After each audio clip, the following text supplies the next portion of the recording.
Daredevil Born Again drops March 4th. People are like, well, you know, the color grading of this, it looks like that dark gray MCU. It doesn't look as good. All of a sudden, you're a color grading expert. Shut the fuck up. Let's just appreciate the fact that the show is now being continued. Right. The math still ain't mathing on some things, but that's just me. He got some kind of hope juice in his head, and his head started like swelling up. Right? I mean, it's hope juice, right? That is the character that becomes the leader. I guess you get hope juice on your head, Adrian. Your head swells up like you're in that movie fucking Mars Attacks or something. I guess. Steve Flenner says, I look forward to this show every week. Keep up the great work. Yes, yes. And then right underneath him, None Your Business says, you guys suck. I'm going to go with Steve on this one, yeah. Or maybe we do suck. I don't know. Maybe. That's his opinion. Yes. So he is not right. No. But our opinion is that he is wrong. Correct. There you go. Yeah, I like that. President's Day and Valentine's Day, same weekend. Yeah, okay. Yeah. So they subliminally saying you got to love your president? Yeah. What are you going to get your president for Valentine's Day, Adrian? Nothing. All right. Welcome to Only Comics. I'm Mike. This is Adrian. What's up, man? What's up, bro? TikTok is away. Dude, it's gone. It's gone, dude. But you know what's funny is I haven't seen you in a couple days, right? Yep. I went on a little trip. And believe it or not, TikTok being gone was not the worst part of my weekend, Adrian. It was not. I don't even miss it, dude. I mean, there's so many other platforms. Right. If it doesn't come back, we will move on to something else. Riot. Oh, yeah, that too. Yeah. After we riot, we'll move on to something else. But you want to know the worst part of my weekend, Adrian, was I had to travel to the state of New Jersey. The state of UFOs? Yeah. I didn't see a UFO. I didn't see a drone, okay? I didn't see the fog, but I'll tell you what, it is known as the armpit of America for a reason, and it has lived up to its title. Adrian, you ever been in New Jersey? Oh, I have not been to, well, I'm sure, yes, I have been to New Jersey as I'm sorry going about through that. it. Yeah, not that I had anything to do with it, but I'm sorry about that because it was one of the, and no offense to anyone who lives in New Jersey, but what, you know how Trump was talking about like we're going to sell, or we're going to buy Canada or whatever? Right. We should just give New Jersey to Canada or any other country that wants to have it. Hey. You know, it smelled, the air quality was dog shit. Then you're on this shitty ass highway, right? They charge you to drive on this highway. Now, they're stuck in like 1995 where you still have to stop and pay tolls if you don't have Easy Pass. Wow. Like, you know, New York, they just take pictures and they send you a bill in the mail and all that great stuff, right?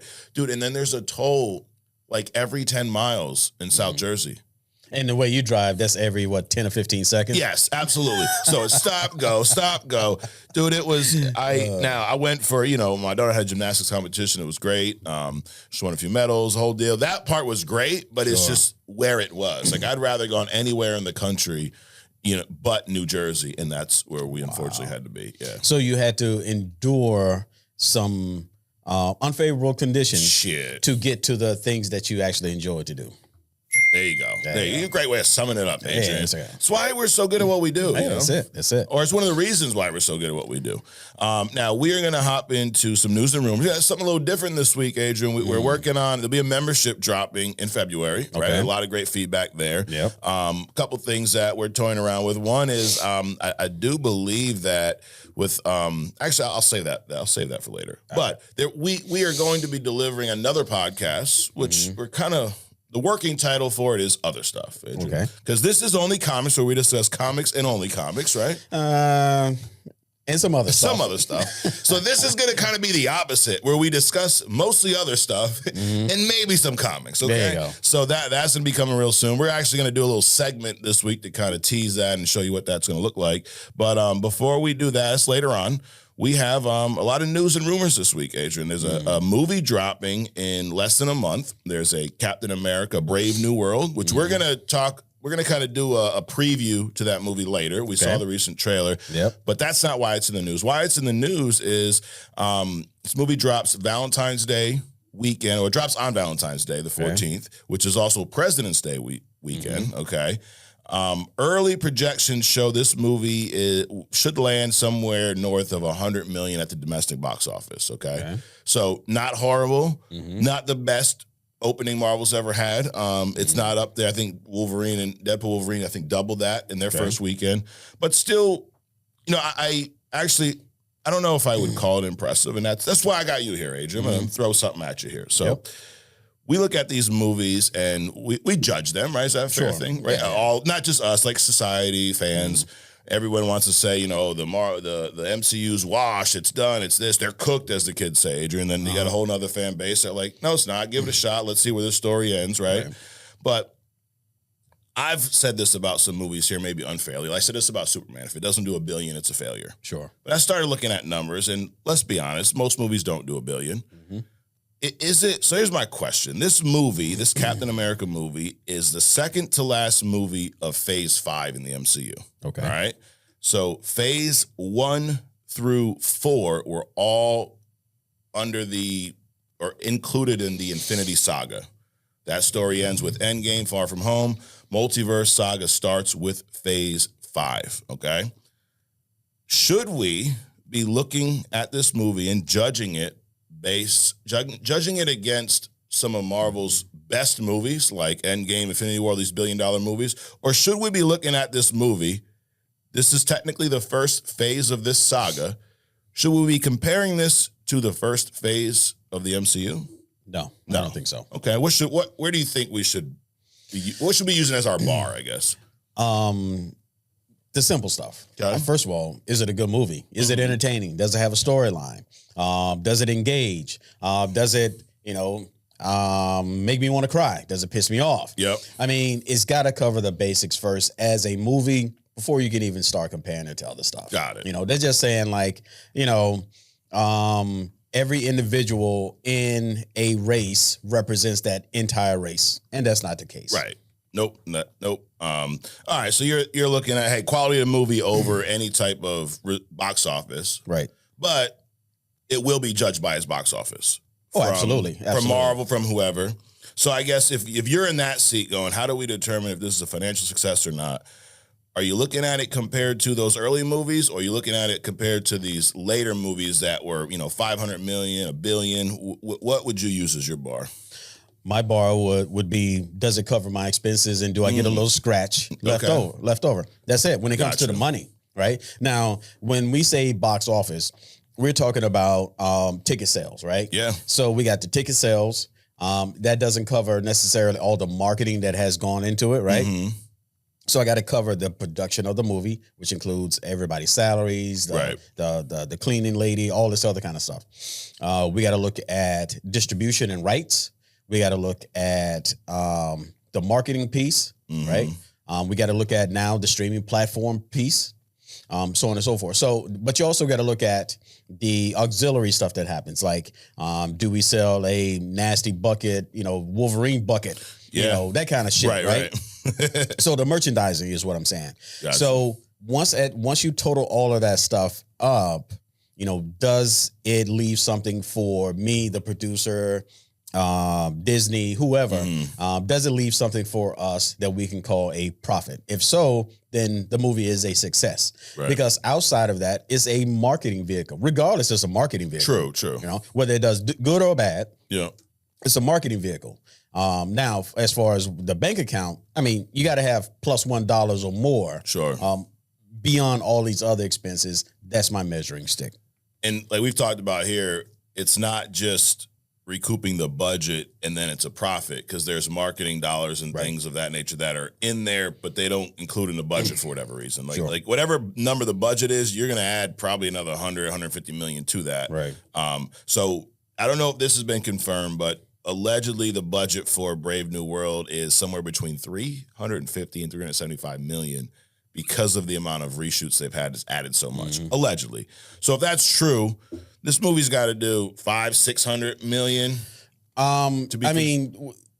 In most businesses, you look at the cost of something, and then any marketing attached to it is probably 30%. Yeah. So I would say add another 40%, 45%. Okay. So if it's, let's say it's 400 million, you're going to add another 2 million to that. That's 50%. 200 million. I mean, 200 million to that. So that's 50%. Yeah. So you need to do 550 to 6 in order to break even. All right. So that's how I would look at it. Okay. So I did a little homework here with my boy ChatGPT, Adrian. All right. So I looked at MCU movies that opened in and around 100 million and what they finished at the box office. So funny enough, the first MCU movie, Iron Man, opened with 98 million its first weekend. Yeah. The total worldwide gross for this movie was 585 million. So close to what, like, if this movie hits that, sure, pretty good ROI, right? Obviously, they'd want more, but then you got movies they want more today because correct. 10, 15 years ago when Iron Man came out, 500 million was probably good. That was amazing, right. Yeah. Also, I don't think that budget was 350. Right. I think that budget was maybe like 50 million. Yeah.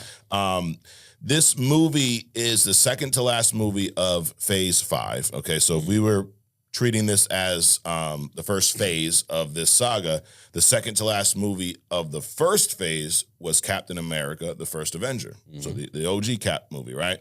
That movie did 65 million opening weekend and finished about 370. So the other thing is these Captain America movies haven't been billion-dollar movies in the first place. Right. So it would be very unfair. I'm probably talking to myself more. It would be unfair to say this movie's got to hit $1 billion. Right. The Winter Soldier movie opened up 95 million, so right around where this movie's projected. That movie finished at 714 million. Okay. That would be, if this Brave New World does those types of numbers, I would consider that a success. Is that fair? 750? Dude, that's a phenomenal return. Yeah, oh yeah. Open going from 70 to 700, that's a phenomenal Absolutely. difference. So if it hits that, dude, they're cashing in. There's a handful of others that were in and around this number. Spider-Man: Homecoming, 117 million its first weekend. That movie finished at 880, the box office, so still not $1 billion.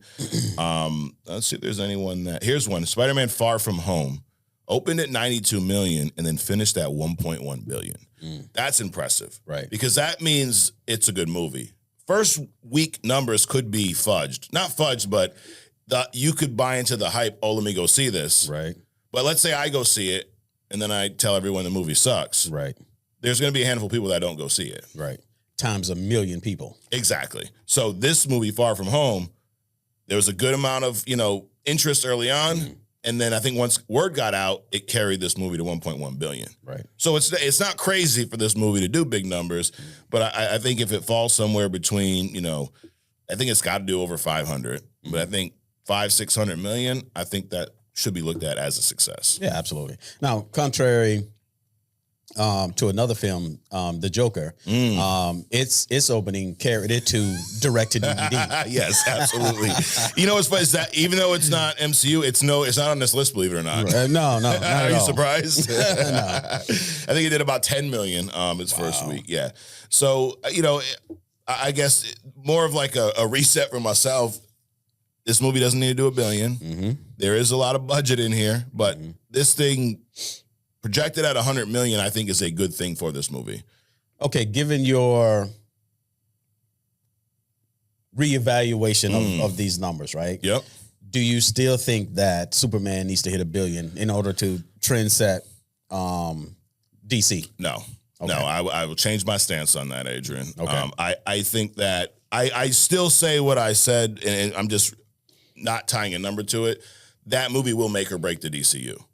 Sure. If that movie is well received and does a decent amount, and I don't know the budget of that movie, but if it kind of what we're talking about here for Captain America, take that math and apply that to the Superman movie. If it makes money and it's well received, then I think the DCU has a higher chance of success. Got it. If it jokers the release, right, then I think the DCU is doomed. Right.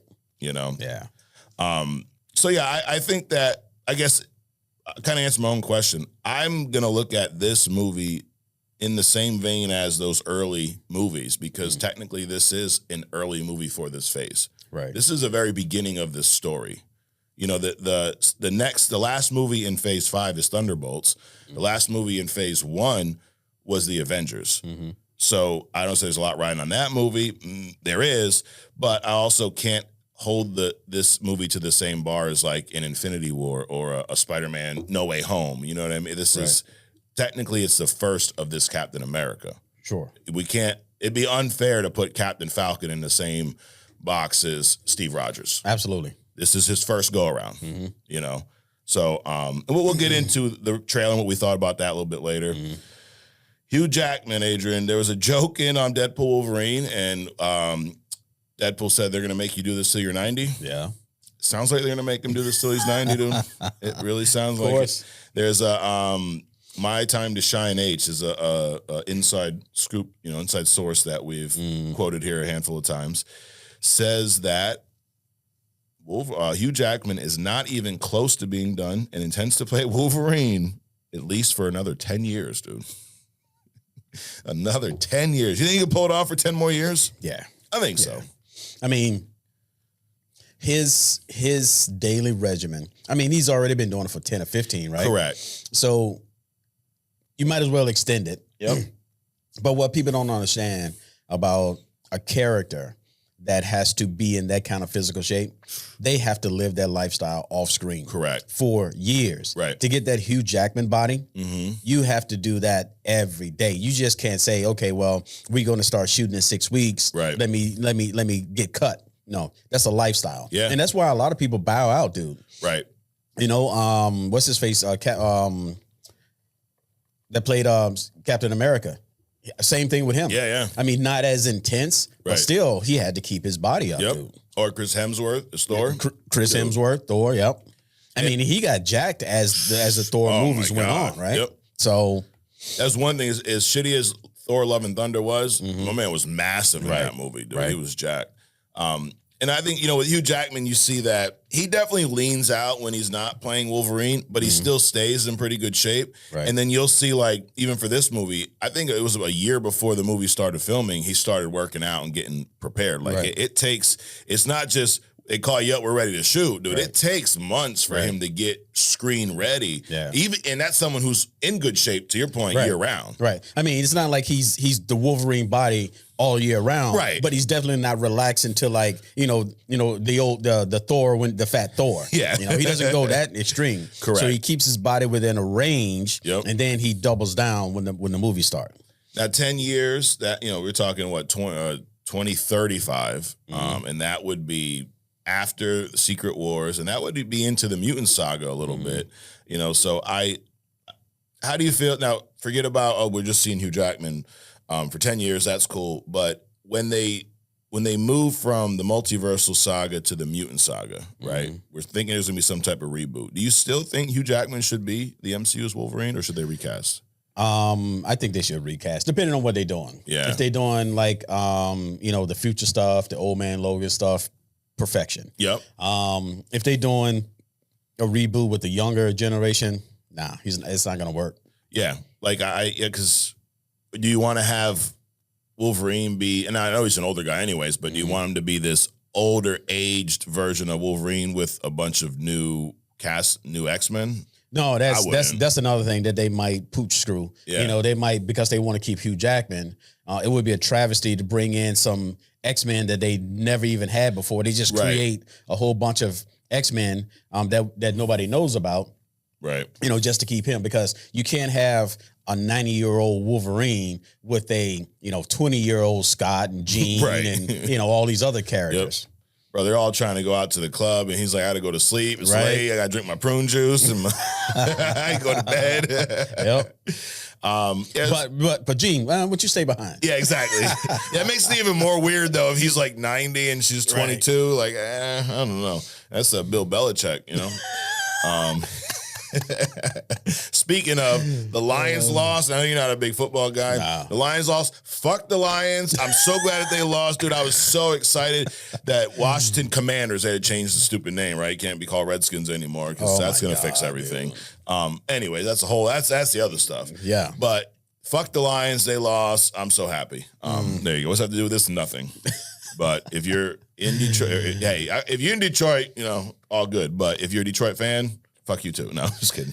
My understanding is that whoever comes up all roads leads to the Chiefs anyway. Absolutely. Okay. Oh, yeah, Chiefs are going to win. Yeah. Well, here's my prediction, and this could be maybe wrong, but I don't know, Adrian. I do have the moniker "He Who Was Right." Okay. Yep. So I should have bet this back. I stopped betting because I make stupid bets. It's like I know what's going to happen, and then I bet against because I'm like, no, it can't be that simple. And then I overthink it. You know? It's like my kids doing homework sometimes. Like the answer's right there. Right, exactly. So I do that with betting. So that's why I took an extended break. I'm on a sabbatical. Gotcha. But every fucking game yesterday, I said who was going to win, and they won. I'm like, if I would have bet and threw that in a parlay, I'd have came in with a boatload of money today, Adrian. Wow. Yep. But I didn't. So here's my prediction for the Super Bowl. The Commanders, the Chiefs.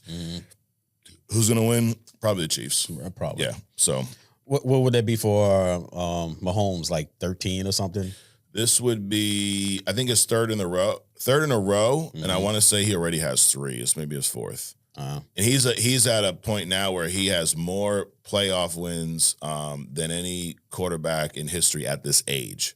Wow. Yeah, so he will, if he continues to play and stays healthy, he'll eclipse a lot of Tom Brady's records. I mean, it's phenomenal. Nice. So anyways, moving on. Your Friendly Neighborhood Spider-Man. This is the Disney Plus show we talked about when they race swapped their boy Norman Osborn. Yep. You know what people try to say about that? Like, well, he has waves in the comics. Dude, he don't have waves in the comics. That's how they drew curly hair back in the day. Right. He wasn't some white dude with waves. Like, they're just making him black now because he has waves. That's absolutely not what happened.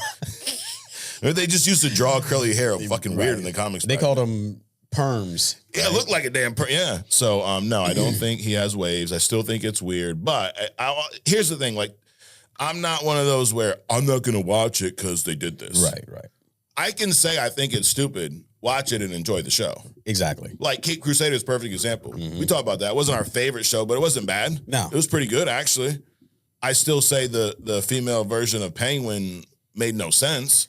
0 cents. But it doesn't make me not like the show. Right. You know, I as a matter of fact, I didn't even think about it until you just brought it up now. So whatever. Yeah. So my point is with this Norman Osborn, it ain't gonna bother me. It is. I think it's a stupid decision. Sure. But I can look past that. Especially for somebody that you can draw. Yeah, exactly. It's not like, he's just the best actor for the role, regardless of race. Well, let's do it.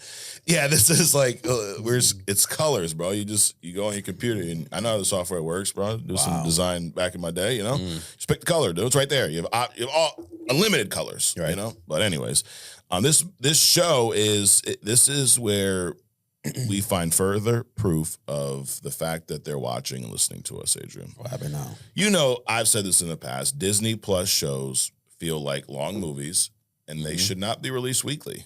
Okay. They should just be dropped either all at once, right? Now, they did that with Echo. They dropped it all at once. Yeah. With this Friendly Neighborhood Spider-Man, they're still listening. They're doing a little different, okay? So there's a very unique release schedule. On January 29th, there's going to be a 2-episode premiere. So episodes 1 and 2 drop. Now, there's 10 episodes in this in full. So that's not really abnormal. That happens. The following week, on the 5th, they're going to drop 3 episodes in the same day. And then on February 12th, they're also going to drop 3 episodes. And then the series wraps up on February 19th with the last 2 episodes. So over the course of 4 weeks, we're going to get 10 episodes. Okay. Little different release schedule. Sure. How do you feel about this? I'm good with it, dude. I like it. It gives you a chance to digest. Yep. Maybe build up a little anticipation. Sure. They maybe can throw in a couple more ads before, the show actually gets started. Right. Make a few $1 million. There you go. So, no, I'm good with it. Yeah. I think back to Creature Commandos, which we just saw. Yeah. And it was a pretty good show. Yeah. There was maybe one filler episode. But think about a week like that where you get a filler episode and now you got to wait another 7 days for another 20-minute episode. It'd be nice to have 3 Like if you're going to have a filler episode, shit, you can sandwich it right in the middle, dude. You get one banger, one filler, and then another good episode. Yep, that's it. So I like this. I like that we don't have to wait because I don't think these episodes are going to be like an hour long. No. It's a little cartoon. It's probably going to be 20, 30 minutes. Yeah. So I like this format. Yeah. The director of Logan, James Mangold, he was talking about a Swamp Thing movie that is in the works. Did you? First of all, I know we've talked about this in the past, but I completely forgot that there was a DCU Swamp Thing movie that was greenlit. Do you remember that? I remember us talking about it. I don't know if we got to the point where the news was like, yeah, we're going to do it, but Either way. Yeah. No, actually we talked about it. They was going to make it like a horror movie, right? Yes. Yep. Yeah. So yeah, we talked about it briefly, but it's not been in the news for a while. So James Mangold was he was doing an interview recently, I think over this past week, and they asked him about it, and this is what he had to say. He said, "While I'm sure DC views Swamp Thing as a franchise, I would be viewing it as a very simple, clean, gothic horror movie about this man monster, just doing my own thing with this, just a standalone." So he's going to treat, even though it's part of the DCU, he's going to treat this movie as like a standalone, do his own story. Basically, it sounds like this is not going to be one of those, MCU movies that its sole purpose is to set something else up. It's going to be a standalone movie based on a character that we'll then see in the DCU. Okay. Like that strategy, Adrian? I'm benign, dude. Okay. I don't really care one way or the other. Gotcha. Just make sure it's entertaining, whatever it is. Yep. I hear you. I like this because I feel like sometimes when everything is just to set up the next thing, the quality of the movie suffers. Yeah. It's almost to your point. You just make it a good thing. I think this leads me to believe that it has a better shot at being a good thing, just being its own kind of standalone film where this character will then take part of the DCU. Right. I mean, besides, do you really want to see Swamp Thing in the multiverse? I mean, No. It's like, dude, hurry up. I mean, come on. The portal is closing, Swampy. Come on, dude. And then it just closes, dragging along. half his shit's cut off. Yeah, that's a good point. Yeah, I probably would have preferred maybe this be its own thing. Right. But I like that it's going to be gothic horror. Sure. It's right up Swamp Thing's alley. I remember. Do you remember the TV show in the 90s? I don't remember the show. I didn't even know there was a TV show. I remember seeing the movie with Adrian Barbeau. Okay. Now, I have no idea who plays Swamp Thing, but I remember Adrian Barbeau. Got it. I don't even know what Adrian Barbeau is. I'm missing out. Yeah, probably not. Okay. It's an old school kind of pin-up thing, dude. Okay. James Mangold, who is he, if you ask? Well, you didn't ask, but I wanted to go through his filmography and see how many of these movies have you seen? So there's a 1995 movie called Heavy. I've never seen or heard of that. Nope. Copland. I've heard of this. It's Copland. Is that with Stallone? Yep, Stallone. Yep, I've seen that. Harvey. Is that good? Yeah. It's okay. Okay. So Mangold directed and wrote that movie. Okay. Girl Interrupted. I've never seen that. I've heard that. I've heard of that too. Winona Ryder stars in that. Yeah. Angelina Jolie, and he wrote and directed that. Kate and Leopold. Never fucking heard of that one. Kate and Leopold. Who's in that? Let's see. Because I've heard of it. It's a romantic comedy. Meg Ryan and Hugh Jackman, actually. Yes, I have seen that. It's actually a good movie. Okay. Yep. Oh, so far, dude, he's killing it. Now, this one I have seen. Identity. You ever seen this movie? Psychological thriller. John Cusack, Ray Liotta. It's about a mental patient, and you kind of see this guy under psychiatric care, and then you see it kind of flashes back to the story about these people stranded in a hotel where it's raining, but there's a big twist at the end where all of these people are just different personalities of this guy, and we're seeing what's going on in his head. So really cool movie. Okay. So what is it called? Identity. Oh. So he directed that. I didn't write that. Walk the Line. This is a Johnny Cash movie. You ever seen this? No. It's the Johnny story. Cash, dude? Yeah. No. I don't. That's not my thing either. 3:10 to Yuma. I've not seen this, but I know a lot of people love this movie. Yeah. Russell Crowe, Christian Bale. I've heard of it. I haven't seen it. Same. Night and Day. Never seen this. No. Tom Cruise, Cameron Diaz. The Wolverine. Wait a minute. Night and Day. Yes. It's like a spy movie. Yeah, I've seen that. Okay. It's like kind of like his,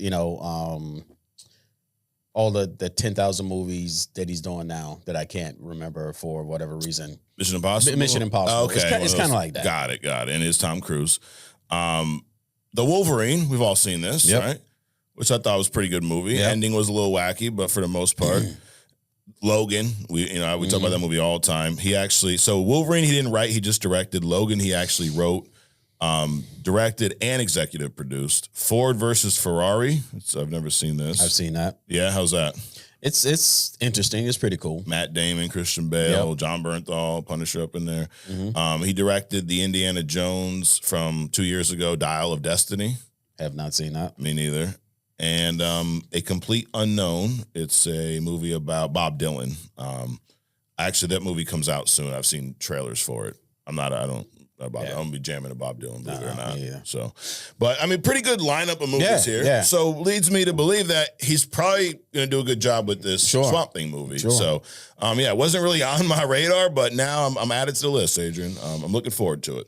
Well, if he doesn't do a good job, he can quit, go start an OnlyFans page, and then complain about why he got ousted from doing that movie. He can't go on TikTok, but he can go on OnlyFans. Shit. It's funny the things we prioritize in this country. What was that? What was that platform that was popular before on Facebook? Some page, MySpace. Yeah, that one. Yeah. Oh yeah. So my point with TikTok is that if it does go away, people will find something else. Oh yeah, they'll definitely find something else. You talked about Shang-Chi a couple weeks ago. You watched that for the first time. Yep. So Shang-Chi 2 is in the works, along with Doctor Strange 3. Now, the only thing about this is they're not going to start shooting until 2026. Damn. Yeah, so I would assume they usually shoot about a year before they release. Now they're like, quicker than they used to back in the day. They shoot like fucking 5 years, but 26. So these movies we probably won't see till 27, 28. Like I'm wondering, is that a post Secret Wars series of movies? But either way, hearing that there's a sequel to Shang-Chi and a third Doctor Strange, is that, let's say it excites you, but do you looking forward to either one of those movies? No. Why? They were mid. Okay. They're also working on a Strange Academy, a Disney Plus show. So this is a long rumored show. It's been greenlit. It's reported that Wong, Sorcerer Supreme, is taking center stage in this. Okay. He will be training the next generation of sorcerers after the attack in Doctor Strange 2, where Scarlet Witch destroyed Kamar-Taj. Why? I mean, you have the face of who's asking for this. Exactly. Yep. So you have no interest in seeing my boy Wong. No, I have as much interest seeing that show or series as I do the new Harry Potter baking show that they got out. Damn. Okay. Well, you guys let us know. How do you feel? I like the Doctor Strange movies. I like Shang-Chi, so I am looking forward to those. No, I mean, I like those movies. Okay. And I like Wong as an actor playing that role. Yeah. But why? Right. Why make a movie about an academy of, are they trying to steal the Harry Potter shit? I mean, I don't know what's going on. Oh, I see. I could see them trying to hit that beat with this. I mean, of the three though, I'm kind of with you. Strange Academy. I mean, obviously I'll watch it. I'll watch any of these damn shows unless they're horrible. Right. We sat through shows like Secret Invasion, things of that nature. Madam Web. Yeah. Eternals. There you go. Morbius. I haven't sat through that. I've not put myself through that. I just got back from New Jersey, Adrian. Come on. But Doctor Strange 3, I'm looking forward to that. Shang-Chi 2. If I had to pick one of these to X-nay, it would be Strange Academy. Yeah. Speaking of things that no one's asking for, Cameron Diaz and Jim Carrey have both discussed a sequel to The Mask, Adrian. Come on, man. Now, you've seen The Mask, right? I have. Okay. How now I was, I think, 12 years old when The Mask came out. I absolutely love that movie. It's that's a movie I've seen more than probably most movies. How do you feel about The Mask, the OG Mask? It was entertaining for its time. Okay. Not to be repeated. Kind of like Beetlejuice. Okay. I agree with that. I don't think under any circumstances do we need Now, we've had some sequels to The Mask without Jim Carrey, and I'm pretty sure they all were shitty. I never watched them. I didn't know there were sequels. They were so shitty. See, there you go. I really like The Mask movie. And you're like, what's that to do with comics? That's actually based on a Dark Horse comic. Correct. The Mask. Very different from, I think the comic's a lot darker. But, dude, Jim Carrey killed it in that movie. I mean, Cameron Diaz in that movie, holy shit. Yeah. And I think it was like our first role. But that's a movie when it ends, it's the same thing I said about Beetlejuice. Nothing about that ending or that movie makes me say, ooh, I want to see more of this story. Correct. I would just rather rewatch The Mask or rewatch Beetlejuice, because to me, those movies are that good. Right. And also with all the stuff that's out there. I mean, I'm wondering now, because if you look at Hulu, Yeah. there's just so much shit on Hulu, dude. Yep. So I'm wondering if they're now going back and regurgitating a lot of these then popular movies, because and what I was going to say is there's so much stuff to shoot movies about. Just make some original stuff. Right. Yeah, but Hulu's done all that, you know. Correct. So it's like, okay, let's rehash this movie and maybe make it funny or good or worse. something or worse. Which is normally what happens. Even if they have a great story, the movie, is funny, it still will never live up to The Mask. Just like Beetlejuice. There's a lot of people that like Beetlejuice. Mm-hmm. It wasn't horrible, but it was just unnecessary. And then there's the other factor, dude. So someone that we both know suggested that I watch this particular movie. I won't even name the movie, but Demi Moore was in it. Okay. I didn't need to see that.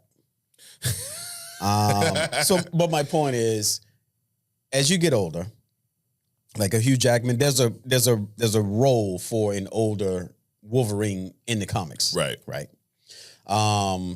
There's a role for a older Magneto. Mm-hmm. Some characters don't get old, and they should not get old. And if they do, it should be like an alternate timeline. Yeah. But when you have an actor come back and play a hero, play a character, a comic book character, or any character, 20, 30 years later, and you're doing stuff that you know an 80, 90-year-old person can't do, right? It just doesn't make sense. What am I saying?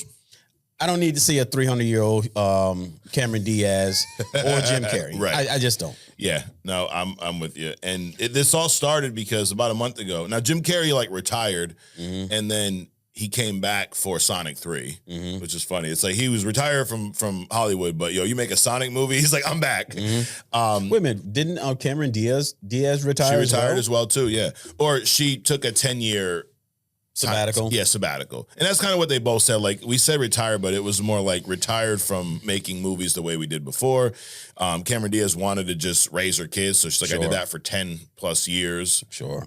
So yeah, I can't really, critique him for I don't blame him for coming back. It was that or, start selling insurance, start acting in insurance commercials. With Shaq and Kevin Hart.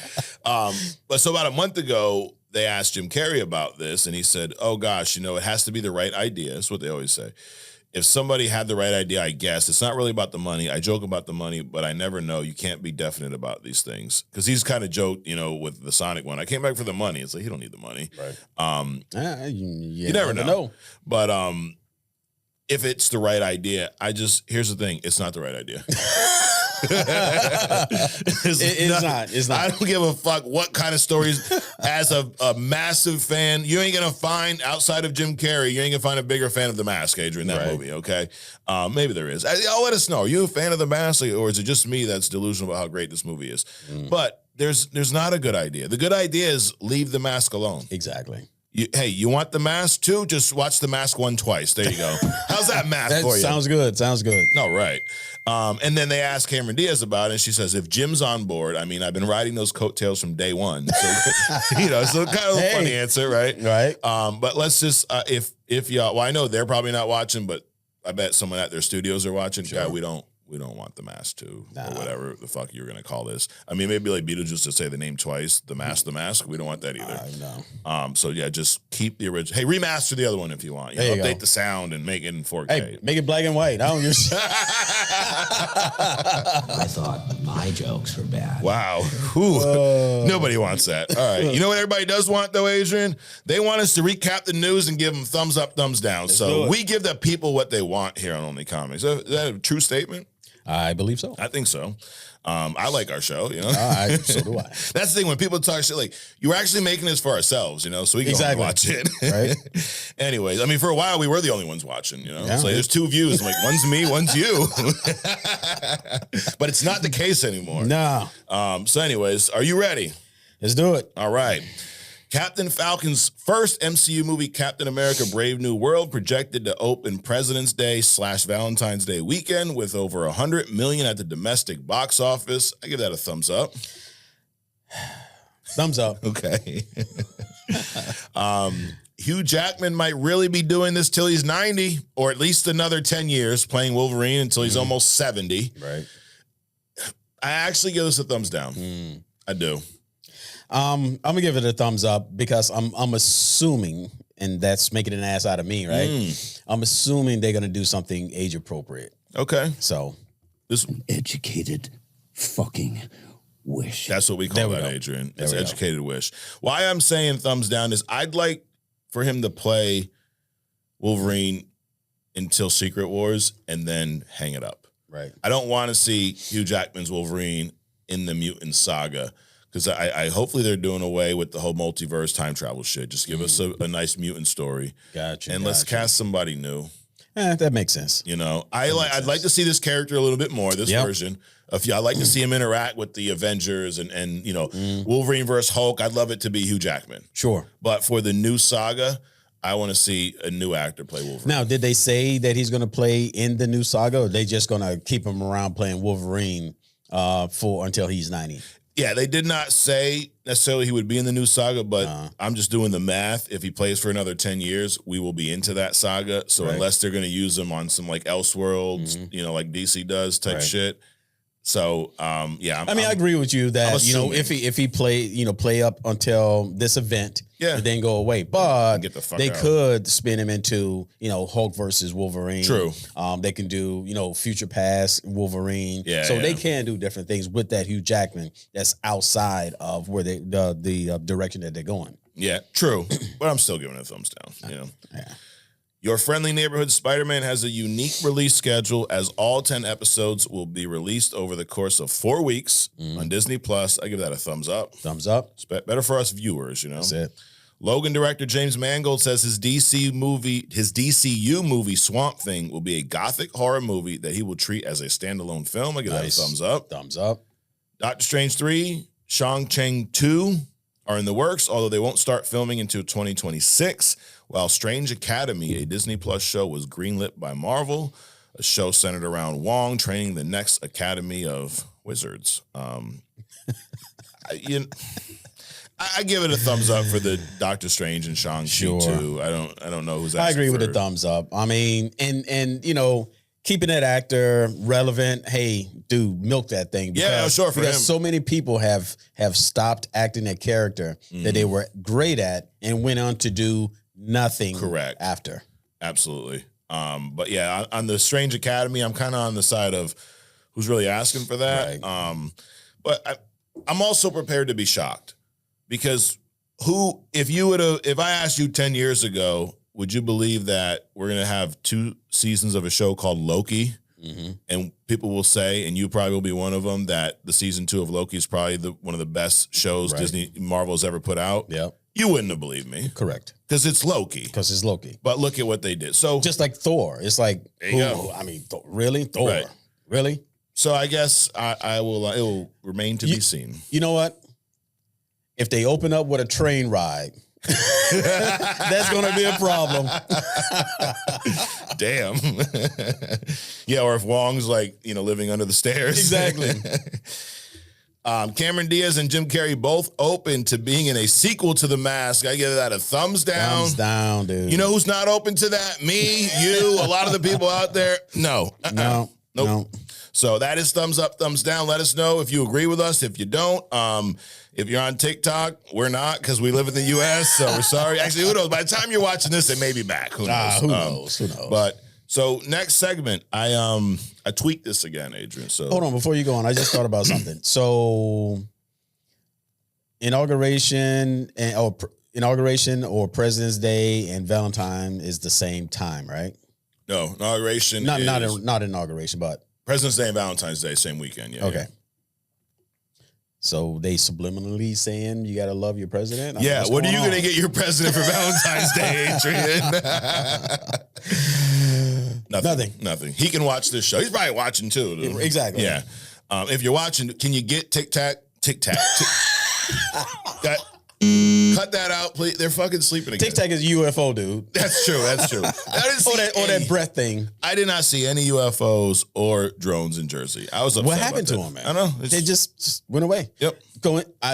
Right before, well, as soon as Trump got announced president, that kind of went away.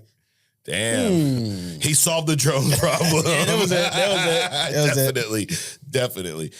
So we have we had a segment here called Hit or Miscast. And I would ask you questions, and we would end up talking more about the actor's performance and not so much the casting choice, right? Yep. So last week we tried Cook or Cooked, which is a little confusing. One of our viewers pointed out. So I figured we'll tweak it again, right? We'll keep tweaking it until we get it right? So I'm just going to simply ask you, did they cook? Okay. Right? It's a little easier, right? So my response is a yes or no. Got it. Look at that, dude. It's simplicity we're about here. And it's easier for the viewer, the watcher, not the watcher, he ain't here, but those of you watching us. And it's easier for me. It is a lot easier for you too, yeah. Cook, yeah. Whatever. That was a shit show, lad. See, we're honest though. That's the thing you'll get with us is honesty. We'll shoot you straight. When we do something stupid, we'll point it out. That was pretty dumb on my part to go Cook or Cooked. You know, it was like our Cook or Cook segment was cooked. It fucking was, dude. 100%. But here we go. We will redeem ourselves with Did They Cook? Okay. So I'm gonna throw out 5 actors who have played in comic book movies in the past. We've seen their portrayals, and you're gonna let me know, in your opinion, did they cook in these roles? I got a little theme here this week, and it kind of ties into a question, and we respond a little bit later. So somebody had asked about movies that are comic book movies, but most people don't know type shit, like The Mask, for example. Right. So everyone in this list here is someone that plays in a comic book movie that you may or may not have known came from the comic books. Gotcha. Okay? Number 1, Jim Carrey as The Mask. Did he cook? Yes. Number 2, Sylvester Stallone as Judge Dredd. No. Will Smith as Agent J in Men in Black. Yes. Raul Julia as Gomez Addams in The Addams Family. Absolutely. And then Jennifer Gardner as Elektra. Yes. Okay. I would agree with you on Jim Carrey, The Mask. He absolutely cooked. I've never seen Judge Dredd, but I've seen some clips, and based on those, it would appear as Sylvester Stallone did not cook. No. Will Smith as Agent J, I thought was phenomenal. Raul Julia is a beast, dude. Right. I mean, died way too early. I think he had cancer. He got really sick. But he killed it as Gomez Addams. Absolutely. Now, do you remember the black and white Addams Family show? Absolutely. I remember watching that as a kid. Yep. You know, and that was my only exposure. And then they came out with those live action movies, which are great. Those are my kids love. We watch them like almost every Halloween, fall season. And then they have something, I think it's on Netflix, Wednesday. It's supposed to be pretty good. I started watching it, but I got distracted with other stuff. Yep. I've seen about half of it. I don't like the Gomez Addams in that. He looks like he's a horrible. fucking jackass. Horrible. Yeah. I'm like, really? I think that's why I stopped watching it. I'm like, this guy, not Gomez. It's so bad. Uncle Festus, maybe? Yeah. Uncle Festus, yeah, whatever. Uncle Fester, yep. And then you got, what's her name as Elvira. Right. Or not Elvira, what the... Cut that out. Morticia. Too. There you go, Morticia. Like, you got her as Morticia, dude. And then you got this guy. Matter of fact, what's his dumbass name? My God! It's not even his fault. I mean, he took the job. Yeah, exactly. But he definitely not. But holy shit, dude! And then Christina, he is cooked. He definitely is cooked. Christina Ricci was in this as well. She was like at the school or whatever. She was so that was pretty cool. Her. Yeah. All right, I'm gonna find out my man's name here. Where is he? Gomez Addams, Luis Guzman. Yes, he's funny, dude. In a lot of other movies, it's just Catherine Zeta-Jones is Morticia. I don't like either one of those. Really? As that couple. Nah. Okay. Nah. I mean, I definitely think I'd take her over him in that role. Sure. But that was a huge miscast in my opinion. It's like they wanted to make him, to your point, almost like Uncle Fester. Right. But Raul Julia was the OG. Right. Gomez, he killed it. Yep. Jennifer Garner, you said it was a hit as Elektra? I did and I'm thinking for the time. Because remember when that came out, True. They were just, testing the waters. Yeah. They were toe dipping into the comic book world. True. So we're what looking it was, at it as the her and Ben Affleck as Daredevil, it was good for the time. Okay. Now I'm in the middle of season 2 of Daredevil, the show. and I'm into the Elektra episodes, and I see this chick. I don't know her name who plays Elektra in that, but phenomenal Elektra. Literally blows Jennifer Garner out of the fucking water. Of course. That was a great portrayal, which I hope we see more of in Daredevil Born Again. Now, I think she tried to, I don't know if she was trying to do it, but all these actors and actresses are trying to get into these action movies now. Jennifer Lopez, you know, she's doing some off-world stuff or playing an assassin. Jennifer Gardner, she had a movie coming out where she was basically an assassin. So, I mean, I think they're trying to broaden their horizons, which is cool. Yeah. But I still think that for the time, she did good, but definitely anything advanced. And now anything past Penguin, dude, it's gonna be a shit show. Yeah, absolutely. But yeah, this actress, Elodie Young is her name. She's a French actress. Now in the comics, is Elektra French? I know she's. I thought she was Asian. I couldn't remember. I don't know if she was Asian or even Hispanic, but I do like this actress portrayal. Okay, because Elektra is a savage, dude. Yeah, I think the Gardner portrayal was a little too soft. Too soft, absolutely. It's too soft. Again, they were tap dancing because they were, rated G or something, low PG-13 or something. Right. And they didn't know how people were going to respond to this superhero genre that they, trying to push out. Right. Now, of these 5 movies, The Mask, Judge Dredd, Men in Black, Addams Family, and Elektra, obviously you probably knew Elektra was a comic book movie. Yeah. But were any of these other ones you were surprised the fact that they came from comics? I knew they were all. Really? Except for The Mask. I didn't know The Mask was from a comic. Yep. I didn't know The Mask. I didn't know Judge Dredd. Actually, the only one I knew was Elektra. In the Addams Family, it started in a comic strip in like the New Yorker magazine or something like that, and then but still, I would consider that comics. Yeah. I mean, I was watching them a long time before you came along and started watching them, the old black and white, stuff. Yep. So I had that exposure. Like a child here, Adrian. So that is, did they cook? So you guys let us know if you agree with Adrian, and I think we cooked with the segment this week, Adrian. Is that fair? Moving on, Captain America: Brave New World. So did they cook with this trailer? I think so. Yeah? Yeah. I'm excited to see it because it looks entertaining. It does. Yep. It has enough, depth to it. I'm loving the Red Hulk. Yeah. The way he looks. That's the way a Hulk should look. Right. I'm still the math still ain't mathing on some things, but that's just me. Yeah. That's I've seen movies for so long now. I have to overanalyze. Gotcha. If I did this professionally, I'd probably be a Rotten Tomatoes reviewer. You're shitting on everything. Yeah, there you go. So the premise reads as such: following the election of Thaddeus Ross. Try to say that a lot if you live in the Northeast. The R's and the S's get us up here. As the president of the United States. So Thunderbolt Ross is now the president. Sam Wilson finds himself at the center of an international incident and must work to stop the true masterminds behind it. Sounds intriguing, right? Okay. It does feel, as much as, we talk shit, or we don't talk shit, we call him Captain Falcon. Right. The feel of this trailer feels Captain America-ish. Do you get that vibe or no? No. No. Not Okay. I think it feels like the Captain America movies. It has Winter Soldier type vibes to me. Conspiracy, political, thriller type. I do agree with you on the Red Hulk. Red Hulk looks phenomenal. I'm intrigued by Giancarlo Esposito's character. Sidewinder, very different than the comics. Right. But he's a leader of the Serpent Society. I mean, he's a badass, pretty much. Like and we see he will bust out rounds. He's emptying the clip. He don't give a shit. He's shooting to kill. Another besides a whole, they changed that whole character. Yeah. Because Sidewinder was a white dude inside of a snake suit, basically. And now they got this, this guy as an assassin, just an open assassin. Right. Like anybody, any kind of assassin. Yeah. It's almost like they could have just made him a new character and not change this, which we've seen a lot with the MCU, honestly. The way he looks, he could have been, Petty Officer Jones, disgruntled Navy guy or whatever, Yep. I Isaiah Bradley's in this.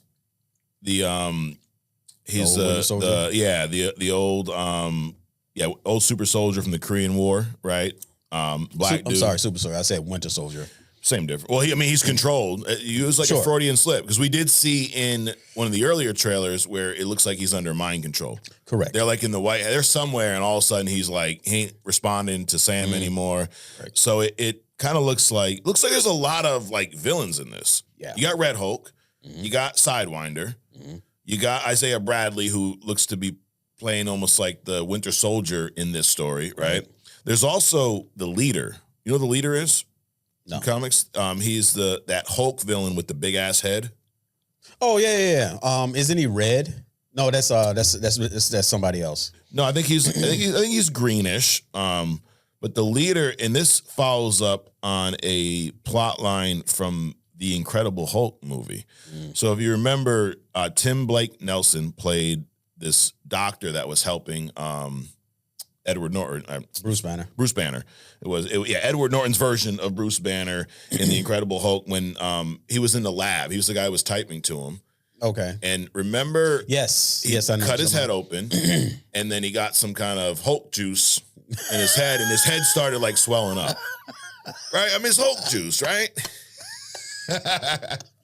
But we never seen what happened there. Yeah. And that is the character that becomes the leader. I guess you get Hulk juice on your head, Adrian, your head swells up like you're in that movie fucking Mars Attacks or something. I guess.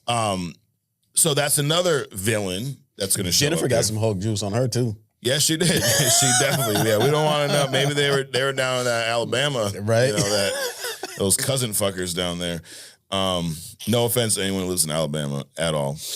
It's just jokes. Jests. Yeah, it's just jokes. All right. Jesus, can't say anything anymore. You know, God. But it seems like there's a lot going on in this movie. A lot of juice being thrown around. A lot of juice. Liv Tyler's going to reprise her role as Betty Ross. Okay.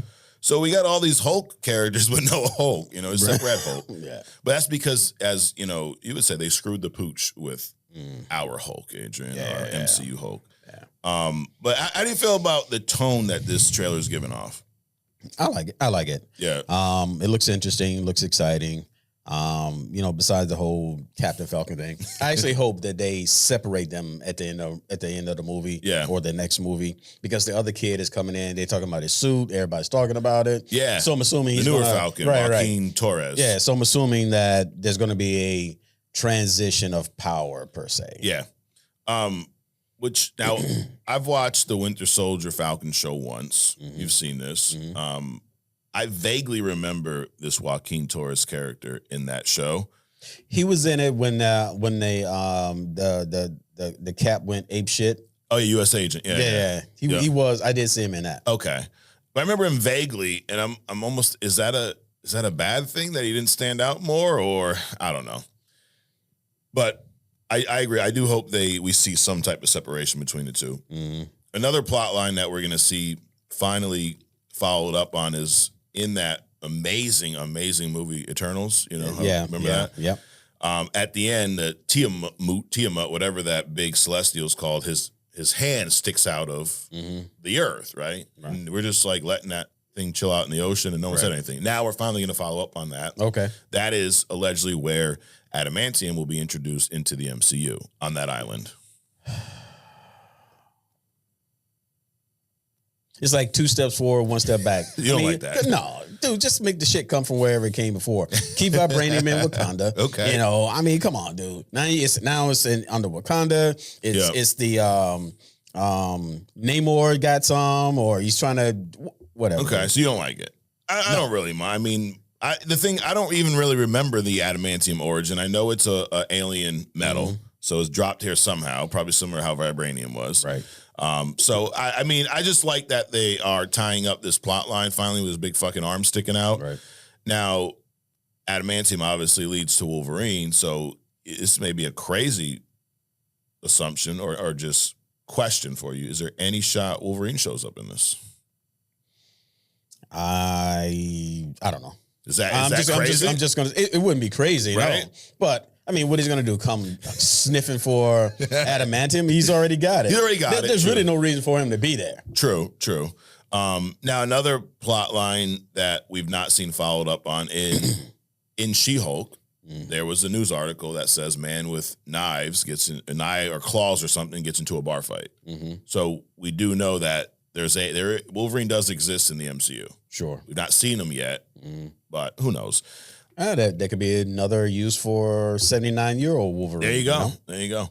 Now, the international incident that they talk about in this premise, I believe it has something to do with this island, this hand sticking it, because, if that were to really happen, every country would be wanting to, stake claim, right? Like, that's our adamantium. We found it first. And then the U.S., we want to take everything, so we get involved, and then someone gets bombed. That's what happens, right? That's what happens. And it seems like this is a major, like they talk about a war. He talks about the president's inner circle being compromised. So based off of these recent trailers, dude, I'm definitely excited for this movie.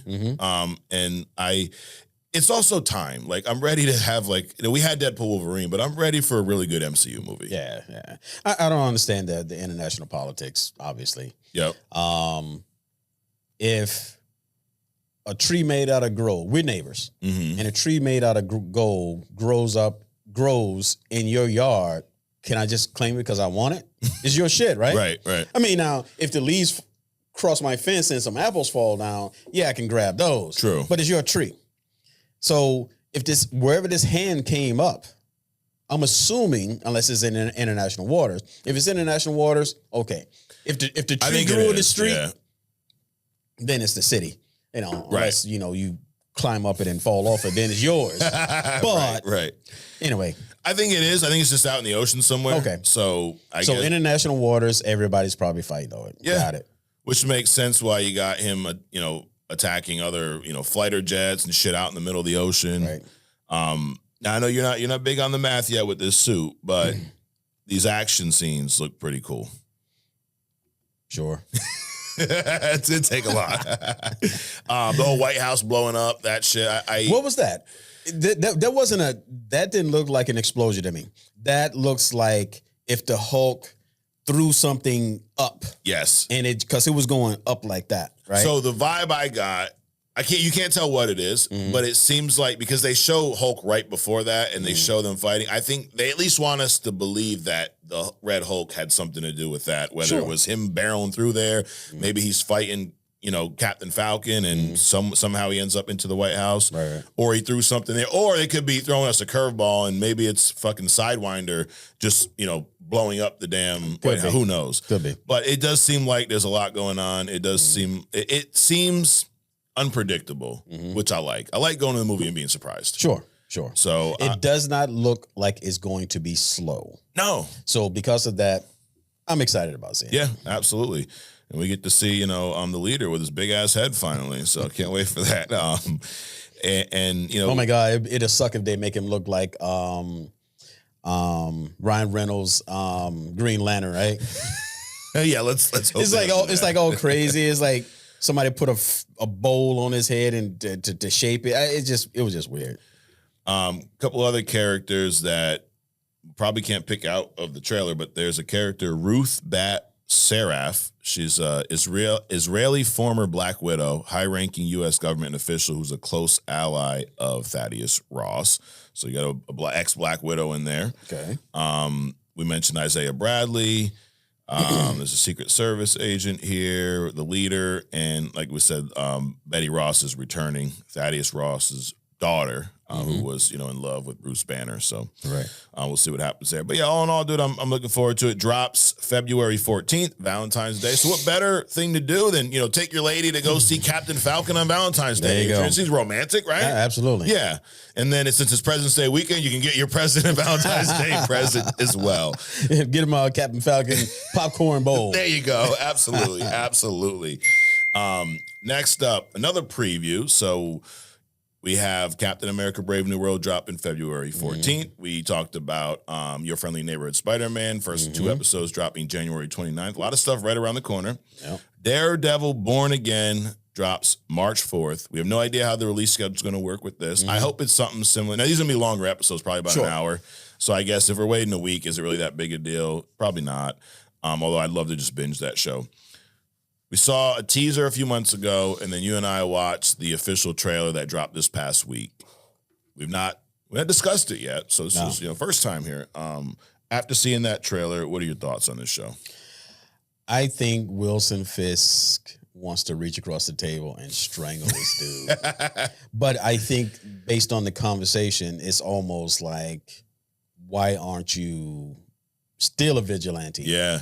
Kind of like I might need you kind of a feel. Yep. So that's what I'm thinking. Like he's recruiting him despite the laws that he's trying to put in place for vigilantism. Yep, that makes sense. Do you feel like even though these two are on complete opposite sides of the coin, there's almost, in a weird way, a mutual respect there? Absolutely. Yeah. Absolutely. Also, some kind of, I won't say incestuous, but some kind of a mutual need. Yeah. Like Fisk needs a vigilante to target laws after because, what do? Correct. When you got a villain and their resources are higher than yours, well, I can just afford, I can ask for more guns and tanks and all this other kind of shit. Right. And then Daredevil, well, he wouldn't be Daredevil if he didn't have an opponent, right? True. And I feel like we learned a lot from this trailer. Like Fisk being mayor was teased at the end of Echo, and now we see he will be the mayor in this show. We learned that Daredevil is no more right now. Matt Murdock kind of hung up the mask, right? Mm-hmm. And he alluded to crossing the line at some point. We don't know what that is. It's been a 5-year gap.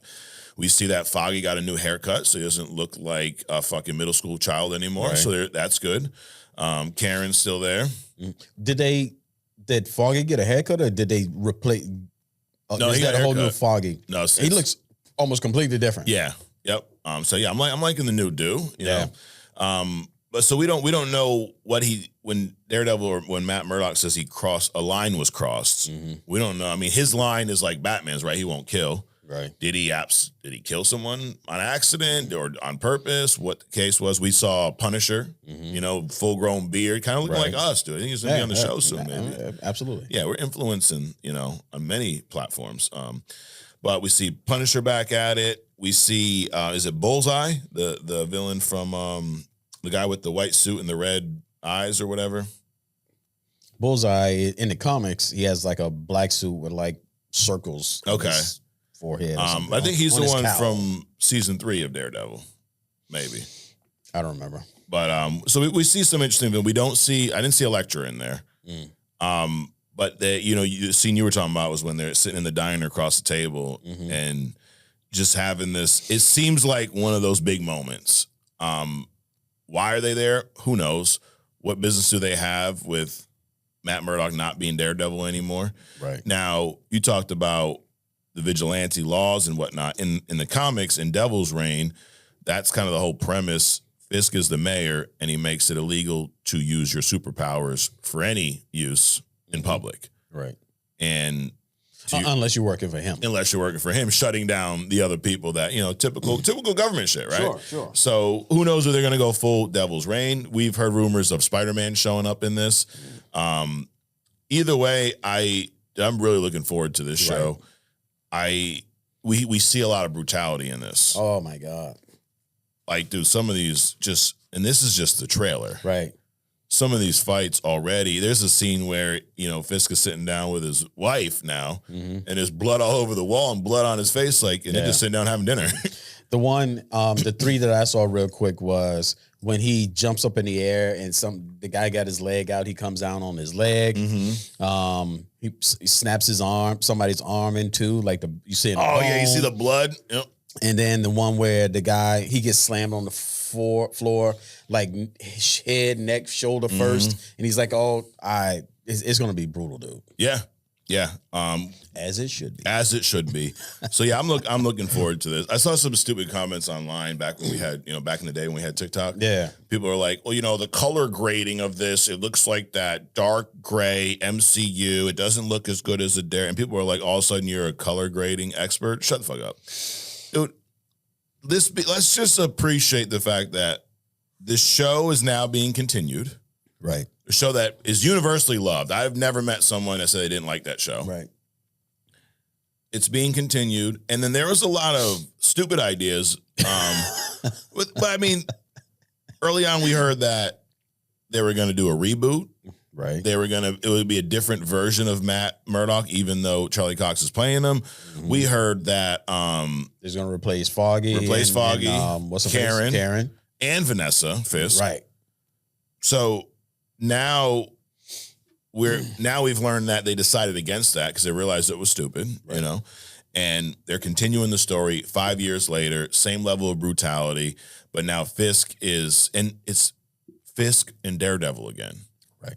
That's why I love not only reason why, but I think one of the highlights of that first season is the fact that it's Fisk and Daredevil show. Right. Right. We see both their origins, and it builds to this climax of when they have their first real fight. And even that was brutal as shit. Right. And a lot of people, you know, I think we focused a lot on the brutality that we expect from Daredevil. Mm-hmm. But Fisk is a brutal bastard too. Hell yeah. Right. So we saw some scenes in there where he was brutalizing somebody. Mm-hmm. So it's going to be interesting. Yep. And we see, I mean, we have Fisk as mayor. It seems like he is, I'm going to say acting, but maybe acting as if he's a good quality mayor. He's out of the streets, Adrian, right? Right. And Matt Murdock does not believe that. Right. He's questioning his intent. Correct. As he should, sure. Because he is Wilson Fisk. Right. So, I mean, it looks like great premise, great sure. plot. I mean, so the premise they've listed on Wikipedia here. Blind lawyer Matt Murdock fights for justice while former crime boss Wilson Fisk pursues his campaign as mayor of New York City, causing their past identities to collide. Sounds like a great story to tell. As long as they don't bring Echo in there. Yeah. Actually, I think the way I saw Echo and Daredevil fight in Echo, her being in there would probably be a good thing. Yeah, absolutely. In other words, you know, it's a Daredevil movie with Echo in it, not a Echo movie with Daredevil, a Fisk movie with Echo and Daredevil in it. Right. And I don't see there's no confirmation of her being in it yet, but who knows? She could show up. But like we said, Karen Page is back. Foggy Nelson's back. Matt Murdock has a new love interest, Heather Glenn. I don't even know who that character is. Vanessa Fisk is back, same actress. Frank Castle, the Punisher, is back. There's a character, Dex. He's a psychopathic former FBI agent. I don't even know who that is. Cole North, the officer, the NYPD officer, is back. And then there's a character, Muse. Do you know who Muse is? M-U-S-E. He's going to be in this as well. So, and if you're following along, we are not experts. Okay? Right. Fact check our shit, actually, as well. We do. I didn't hear what's her face, the nurse. I don't see Claire on here. No.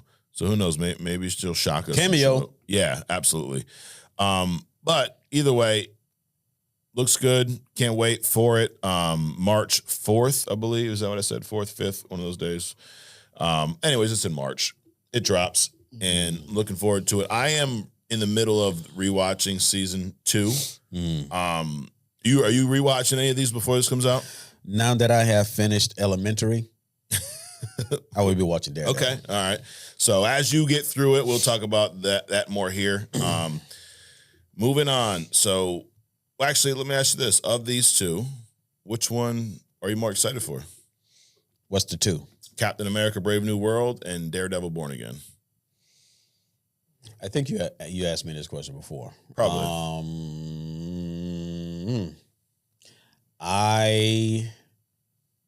To get out of jail, which one would I watch? Yeah.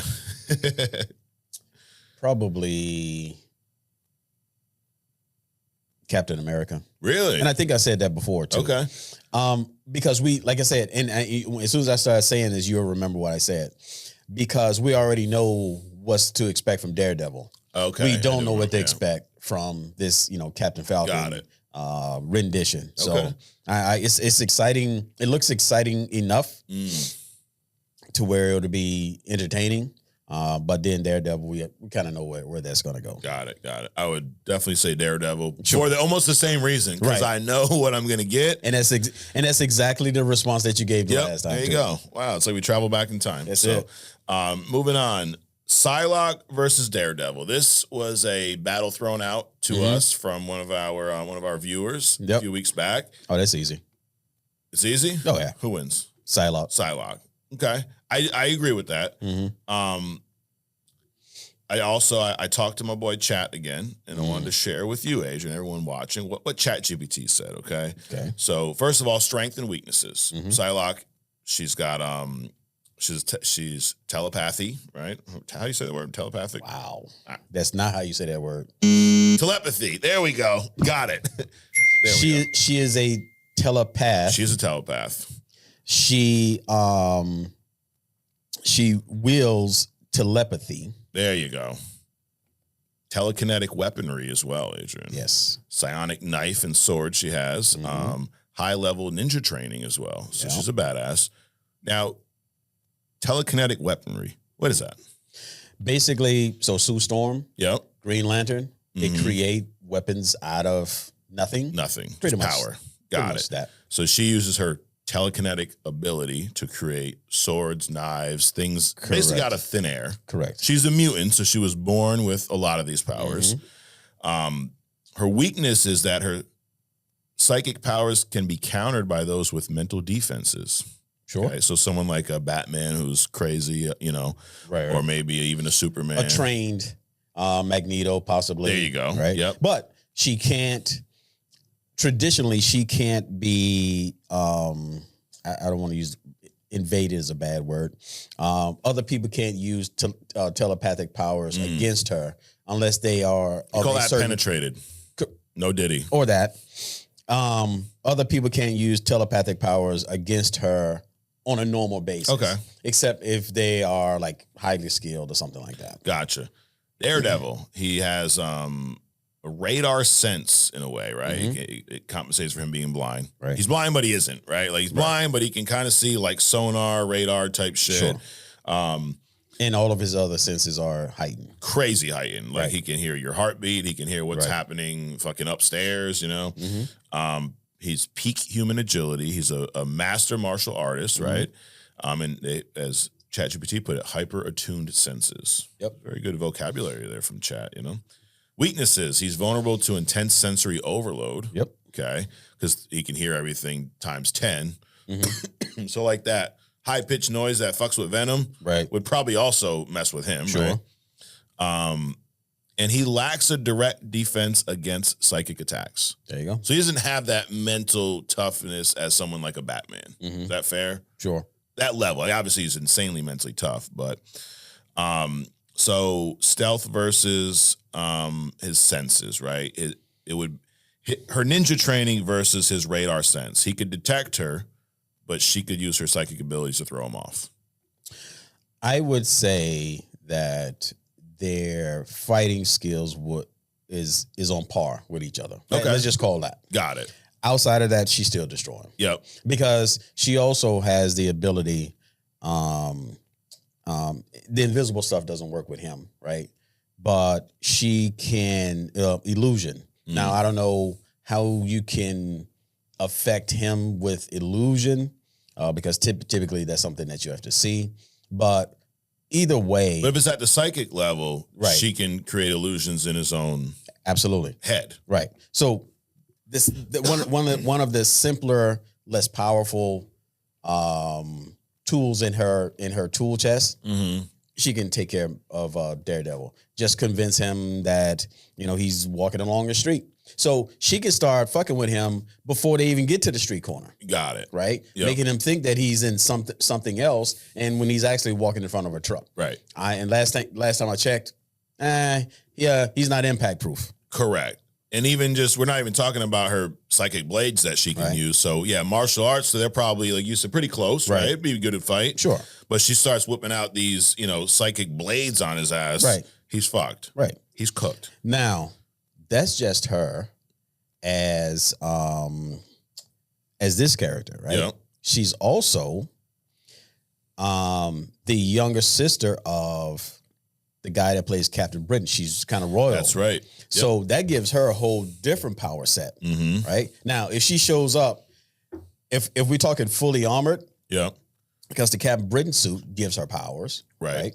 And different abilities. So then she's got that on top of the fact that she's already a badass mutant. So I think it'll be over quick. Yeah. She also has telekinetic boost, so she can boost her physical attacks with her powers.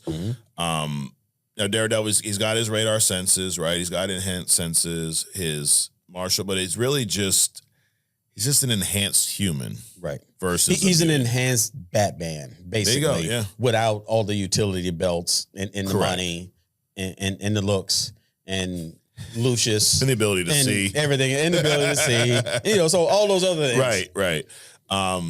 He does have an Olympic. I almost said Ozempic. He definitely doesn't have Ozempic. He has an Olympic level acrobatic skill. Sure. Okay. So if they're just fighting straight up, I can see him holding his own for a little bit. But the minute Psylocke wants to put him away, she starts using her powers. He's done. Right.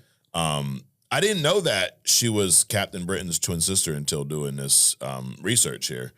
So she started as a model. And she's not Captain Britain's twin sister. So she has a twin brother. Yeah. And then she has an older brother. I think his name is Jamie. And that's Captain Britain. So I think she takes the moniker from him. Okay. But she does have a twin brother. Got it. But the point of it is that she's also a Captain Britain, across the pond. But then, all the other times she's just like this hot assassin. Got it. And did you know about the body swap thing where she got her her assassin? She got her ninja look and actually learned some fighting skills. She body swapped with some Japanese assassin. I did not know that, but I think that was it her that no, that was somebody else. It was Quannin. So she was brutally injured by the Hand, the ninja clan, right? And then Quannin, Kwannon, Quannin, I guess, is a Japanese assassin who was also injured. And somebody was trying to save both of them. So with a mix of magic, sci-fi tech, and, the writer's plot armor, basically a spiral body shop somehow. Her mind ended up in this assassin's body, okay? Right. And the assassin's mind ended up in Betsy, who's Psylocke's real name, his body. And then I guess the aftermath from that, Psylocke gained ninja skills from this body, and she became the psychic ninja most of us recognize now. Quannin in Betsy's old body, they called Revanche. She was a partial telepath. They confused their identities, or the confused identities was a big X-Men plot point. So it was a big story at some point. I didn't know any of this. No. I just always assumed she was a badass ninja. So you got two things. She was born a mutant, so she had these psychic abilities. And then after getting her ass whooped by this ninja clan, body swapped, someone did this in an attempt to save two people. And I guess they both left with kind of parts of the body or the mind they were in. Gotcha. And now she went from being a psychic mutant to being a psychic mutant who's also a badass ninja. Right. So pretty cool. Almost like Rogue Ms. Marvel. Right. Right? Like once she absorbed Ms. Marvel's powers, she became this rogue that we know from the animated series where she can fly. She's super strong. Right. She's not just someone who, can't touch people. She had other powers. Right. So, right. But yeah, after going through this, I agree with you. I think it would be, I think it would go on as long as Psylocke let it go on. Correct. Like if she wasn't trying to kill him, I could see from a hand-to-hand combat him holding his own, Daredevil holding his own for a little bit. Right. But once she starts using any of her powers, I think it's a wrap, dude. Yeah. So there you have it, though. I forget who asked that, but keep them coming. And I did talk about a bracket, and we will do that really soon. Honestly, to be transparent, because we wouldn't lie to our viewers. No. I wanted to do a few weeks of these to kind of, sure. get our get the feel for it, right? Sure. So a lot of people like this. Say, hey, so if you have other suggestions, throw them out. Maybe we'll take one for next week. Do you have a duo you'd want to discuss? Discuss? Not really. I mean, because in my mind, I already know who would do what. Okay, all right. So I will surprise you next week then with another one. Let's do it. All right. So moving on to We Respond. This is where this came from. So right. This is where you all comment. Now there's something a little different this week, Adrian. There's no TikTok comments. Hey. Yep. But I believe next week, I'll make a prediction. Next week we'll have TikTok comments. We'll see. Because we'll be back. I believe that. If not, we're in a fucking riot. I'm driving down to the White House and you saw what happened in that movie? He would be going alone, people. I will not be joining him on a ride to the White House. No, I'm going solo on that. All by yourself on that one. That'll be a solo episode of Only Comics. Exactly. But you saw, actually, in that trailer, when the White House blew up, that's what's going to happen if they don't bring TikTok back. I'm just kidding. We're going to cut that out. Alone. Yeah, alone. Anyways, we respond. So we got my man, Nick Sharlick. He says, World War Hulk is awesome. We're talking about these stories last week. World War Hulk is rumored to be a MCU movie. It's a follow-on of Planet Hulk. Basic premise, he gets sent off-world in Planet Hulk by the Illuminati as he's too dangerous to remain on Earth. Meets a wife, has a child. They're all killed by a bomb, which Hulk believes was the Illuminati. So they sent him off-world. He goes and creates his own life. Then they kill his damn family. So what does he want to do? He comes back to Earth to seek revenge on the Illuminati, as he should, right?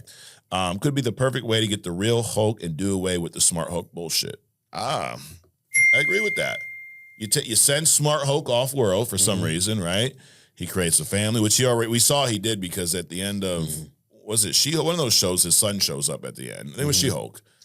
So does he go back? Something happens to his family. He snaps, right? And then we get the full rage monster back.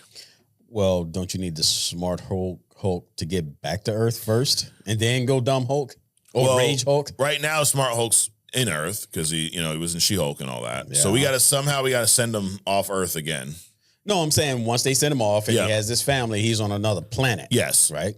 Don't you need the Smart Hulk to get him back first, and then he can go Rage? I mean, maybe the Angry Hulk finds his way back. Who knows? That's what happens in the comics, anyways. So I mean. I'm for Nick, anything that gets the angry. It's almost like what I said about, Black Panther. You can just recast, I don't give a shit.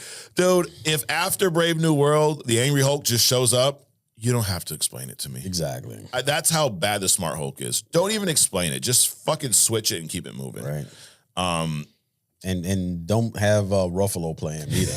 No, definitely not. Kirko says, Storm is a less important casting for face. The hair transforms you enough. Wait a minute, what? Storm. We're talking about the Storm casting and how Barry doesn't look like Storm. Storm is a less important casting for face. So I think what he's trying to say is the face don't matter. The hair transforms you enough. No, that's absolutely not true. 100% not. Oh boy. Tom Hines says World War Hulk. If the greatest Hulk storyline ever is the aftermath of Planet Hulk when he comes to Earth and wreaks havoc on, so they're all for it. I'm gonna have to check these storylines. You've not read either one, right? Planet Hulk, World War Hulk. No. We might have to do a little deep dive into those. Relly 4811 says showing love from Nebraska. Shit out there in the farmlands, bro. Right. You milking them cows, Relly? On them teats. You think he's milking them cows, Adrian? He's up in the morning. I don't know. Throwing that hay down, So maybe you are, maybe not. I don't know. But love from Nebraska. Love the content. Keep up the good work, gentlemen. Yes. You helped me get back into comics. Look at that. We helped someone. He lost his way, and we brought him back, Adrian. It's what we do. We bring the world together, okay? Sons of Sekhmet. He's a frequent commenter here. Nova versus Annihilus should be great. I agree with that. We talked about that last week. The Annihilation storyline was fantastic. It was more Nova. It was more than Nova. It was Nova Corps, Ronin, a serious Drax, Heralds of Galactus, etc. against the Annihilation wave. Please don't let them fuck that up. You're right. That sounds like a pretty cool story. Yeah, it does. You've never read this, right? No, I haven't. Yeah, add it to the list, dude. We have like 100 of them. By the time, in about 5 years, we'll get through all these, no doubt. We'll be done maybe before Hugh Jackman puts down the throne of what will happen Logan first? Will we get through these stories or Hugh Jackman retires? We don't know. I don't know. Trey seen it too. That's Trey seen it too. I like Okay. that. Okay, he's seen. I don't know what you've seen, Trey, but T'Challa is basically a cheat code, 1v1. I don't know if anyone that could hang with him unless they are just totally overpowered. Right. Now we talked about last week Cap versus T'Challa, Correct. and I think one of the big things you pointed out was the fact that all of these generations of Black Panthers, their experiences in war and fighting, it's passed on through this heart-shaped herb. Right. Which I don't know if that's why he's saying he's a cheat code, on top of the super strength and all those other things. Right. And then on top of that, the vibranium suit. Right.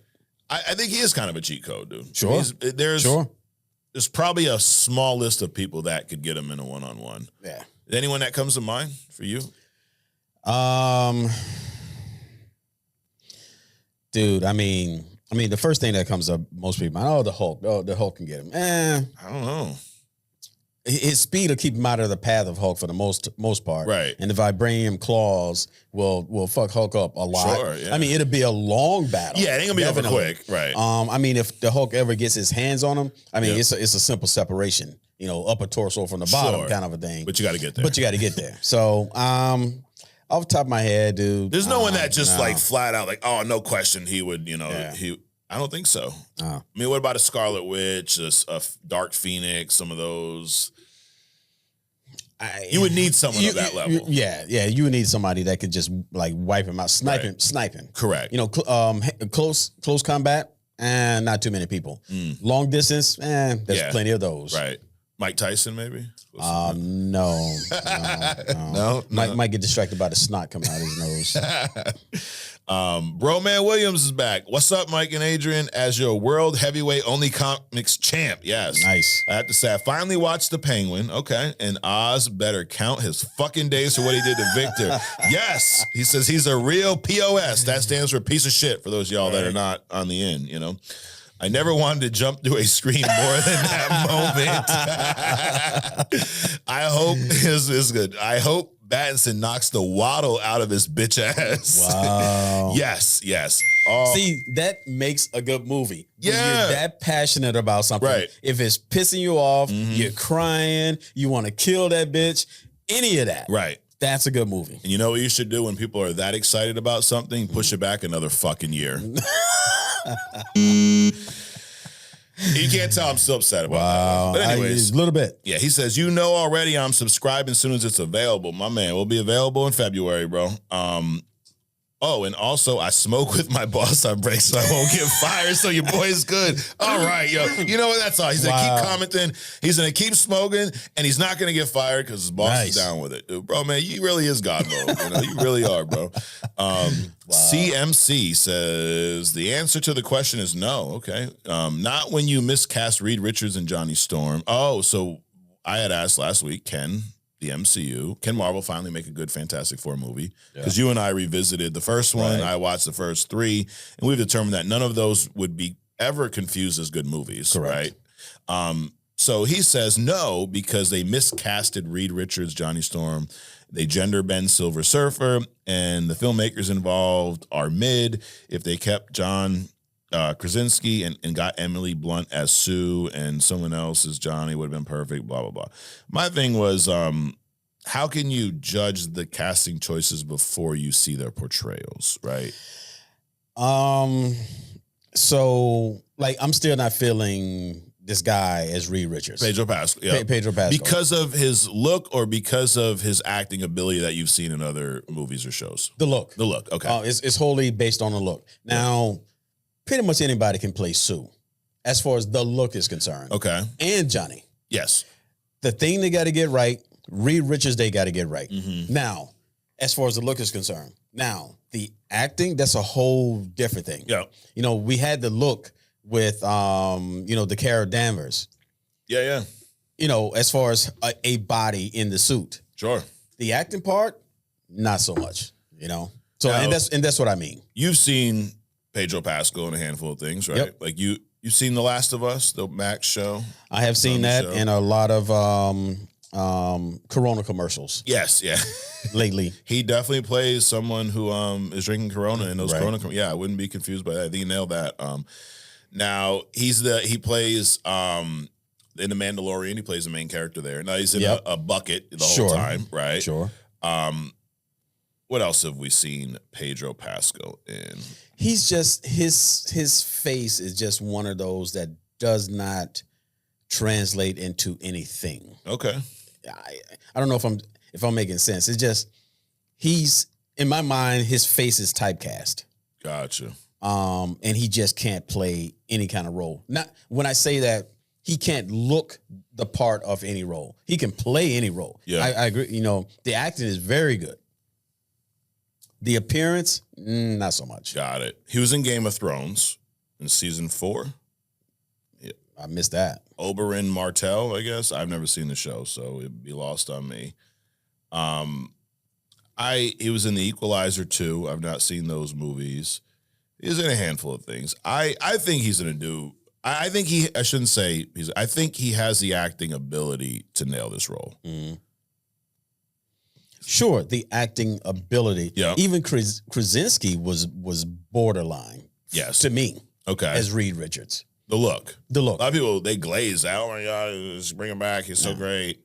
You didn't feel that about. I mean, it was just a cameo in I would prefer him than Pascal. Wow. Okay. From a look standpoint. Yeah. He was in Gladiator 2. You've seen this. Yes. How was he in that, Pedro? Unmemorable, Really? actually. Yeah. Damn. So you're not big on you're not on the Pedro Pascal train yet. No. Okay. But now my theory is this. Actually, that's not true. He played a general. Okay. Or some sort.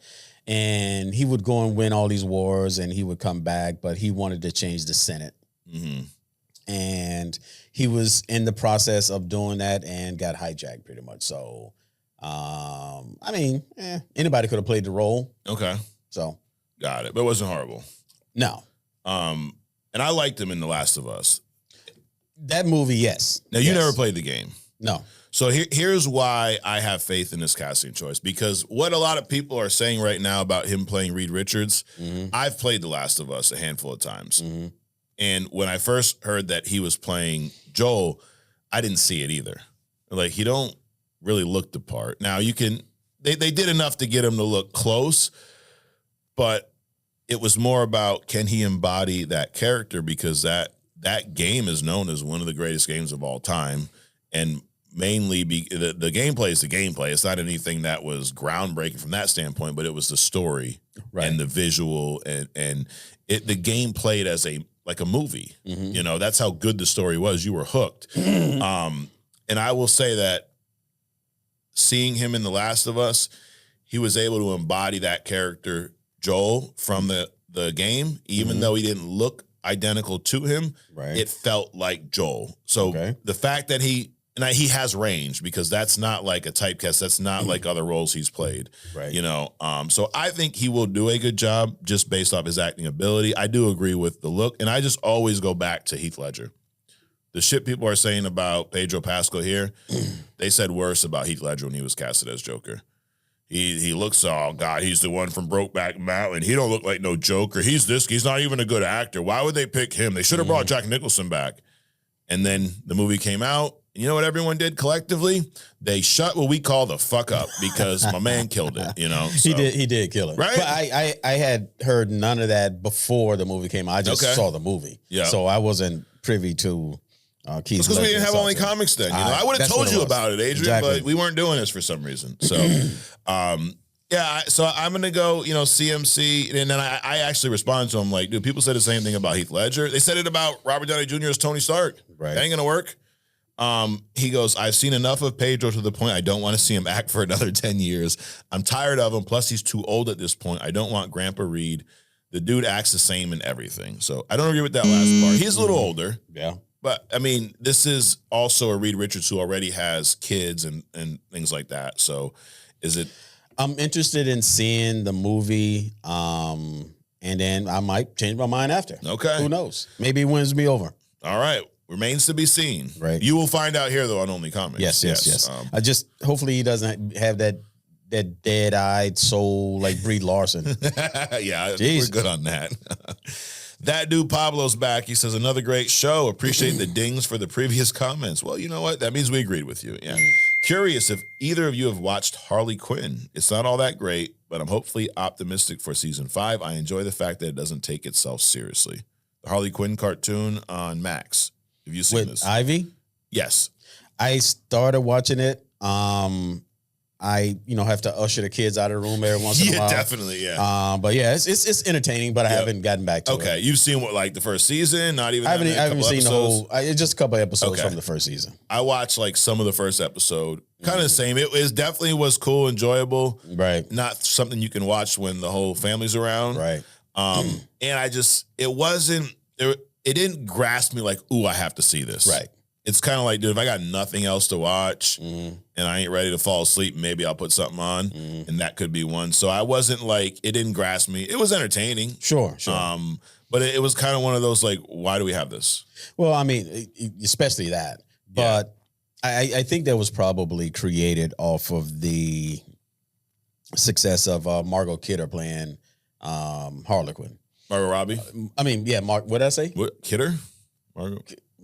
I hope I didn't say Margot Kidder. That's old Lois Lane. You did, dude. Yeah. Oh, man. Shit, Adrian. Some flashbacks up in there. Damn. Margot Robbie. Yes, that one. Just like they probably gonna change a bunch of stuff or reprise a bunch of stuff based off of Penguin and Sophia, right? Yeah. So I think that they just even created that based off of the success of Margot Robbie. But I'm assuming they will probably also pivot after seeing like Creature Commando and the other the Immortal Gods or whatever, Zack Snyder. Yep. I did start watching, by the way. Dude. I got about halfway through the first episode, and then I actually had to leave, and I haven't put it back on since. But I'm like, holy shit! Okay, wow, Yep, got it. It's literally porn. Exactly. Yeah. Yep. That's okay, but we'll ban TikTok. Yep. Holy shit. Pure Venom 88.7 says, hey, as always, another great episode. I was listening and thinking maybe your new segment could be called CBB for Comic Book Beatdown. Okay, it's not bad. It's a working title. I honestly think Peter is getting Miles in a one-on-one. Let's see. Okay, Peter ain't getting Miles. Peter ain't getting Miles. You know what? Why don't we do that next week? Why don't we tell everyone next week why? Or do we even need to wait? No, we don't need to wait. All right, why would Miles? So, now I don't know if the invisibility stuff works on with the spider sense. Okay. So in other words, Peter may know that Miles is around, but he won't know exactly where he is because he's not Daredevil. Correct. Yep. Number one, number two, and he has the zapping That stuff. venom bite thing. So those two alone. Correct. So but outside of that, he has every power that Peter has. Correct. Yeah. The agility, the speed, the strength, all of that. And I also, because I like to look shit up just to make sure I'm not completely full of shit.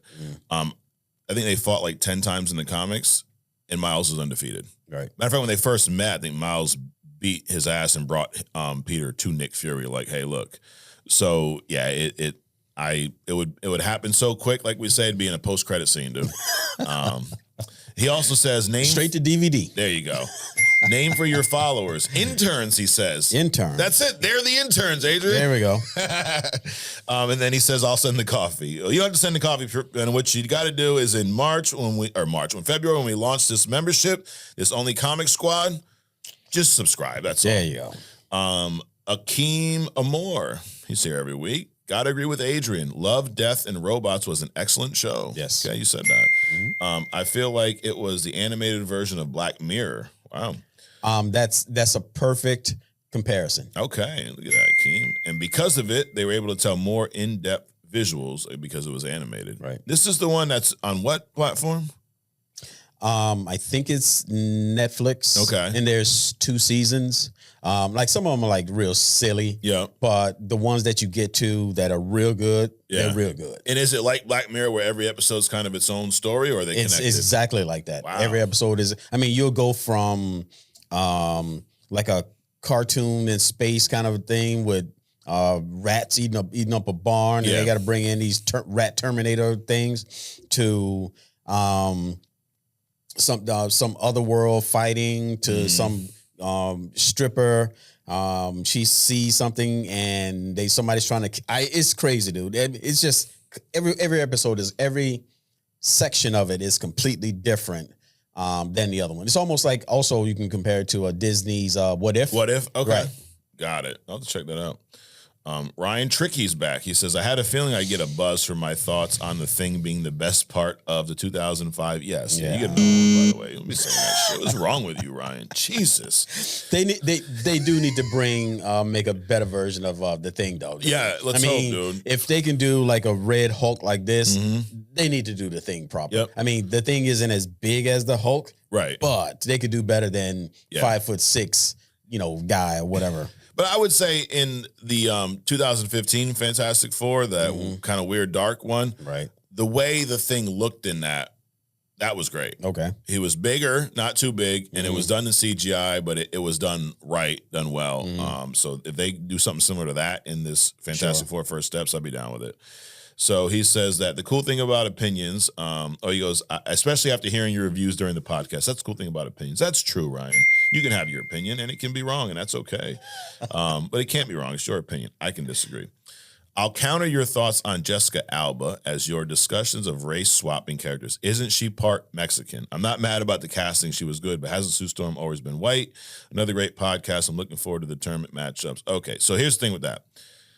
I don't care about the fact that she's part Mexican. The race swapping thing for me is more a visual thing. Right. It's no different than if they appearance swap someone. Like, I'm bald. I shouldn't be playing Superman. Right. Right? If I'm playing Superman, it's a problem. Right. So even that, it's not just about the race. It's about visually, is it that much of a contrast from what we're used to in the comics? Well, it's not just visual, but it's also so now what do we do with these characters when they race swap Gordon? Now he's got a black daughter. So where did that come from? Correct. Right. So you race swap Johnny Storm, adopted sister to Sue. I mean, it just complicates unnecessary. So let's just get on with and it's almost like they do it as a distraction from a good story.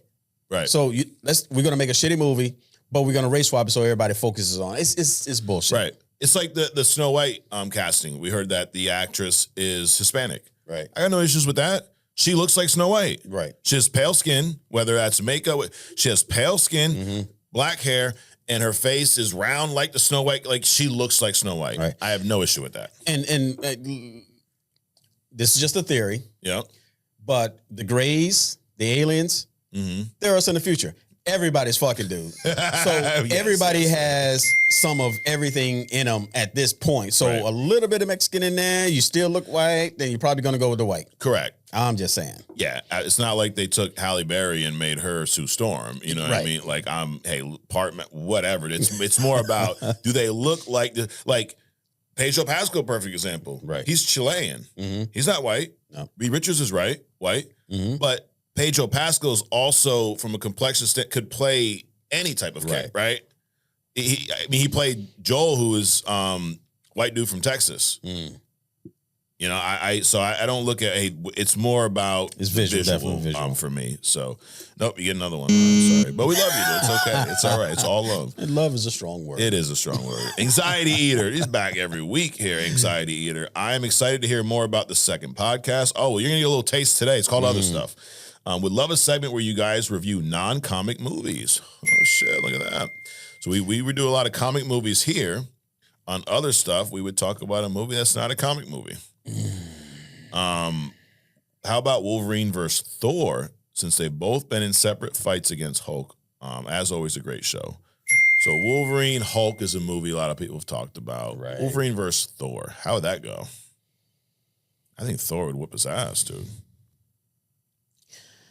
I mean, it'll be quick. Yeah.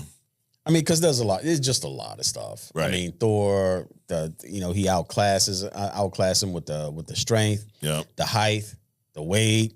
Literally, the only thing that Wolverine has is the claws. He would have to get close to him. Yeah. I mean, the simple thing, and I like keeping it simple. I mean, in between here and Asgard, just drop him off in the middle somewhere, and he's done. Right. You know? Yeah, no, I don't think it would be much of a fight, and I'm a big Wolverine guy, dude. John, or throw him into shark infested waters. There you go. Let him keep regenerating while the sharks keep chomping on him. It's so much stuff. Yeah. That it would just be unfair. Also, I'm pretty sure adamantium is probably a good conductor, right? Like if it zaps them, it's probably not going to feel all that great, Right. you know? So anyways, John Bonvon, always a great time with you guys. I agree with that.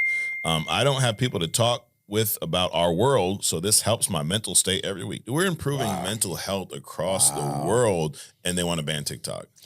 Too bad they can't bottle us, Mike. Oh, I know, dude. It'd be expensive. Yeah. Thanks, guys. Big hidden gem request. He's asked like 5 times for the same one. Axel Asher. I'm telling y'all, it's a hidden gem and a great one. Okay. All right. Now, someone let us down with the, what was it, the demon one, or I tried to delete it from my mind, from Diablo. Yeah, Diablo. Yeah. But this is like literally the 4th time he's asked, and then there's another comment. So this one better be good, John Bonvon, or you're going to be in timeout for a week. No, Axel Asher. Axel Asher. We'll look into it. Yep. Steve Flenner says, I look forward to this show every week. Keep up the great work. Yes. And then right underneath him, None Your Business says, you guys suck. I'm going to go with Steve on this one, you know? Or maybe we do suck. I don't know. Maybe. That's his opinion. Yes. So he is not right. No. But our opinion is that he is wrong. Correct. There you go. Yeah, I like that. You can have your opinion, but our opinion's you're wrong. Brandon Jones, another week, another great episode. Yes. Question for Mike. That's me. We all know the Fantastic Four are releasing soon in Marvel Rivals. Of course, the part of the show we talk about Marvel Rivals, Adrian. Right.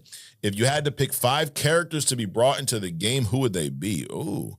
P.S. Daredevil Season 3 is awesome, and Bullseye is a bona fide psycho. Okay. I'll let you know when I get there, Brandon. But so, Marvel Rivals, update. Last week, I didn't play a lot last week, but we talked about Mr. Fantastic and Invisible Woman being added to the game. I have played with them a handful, and I will say Invisible Woman is, she's really fun to play as.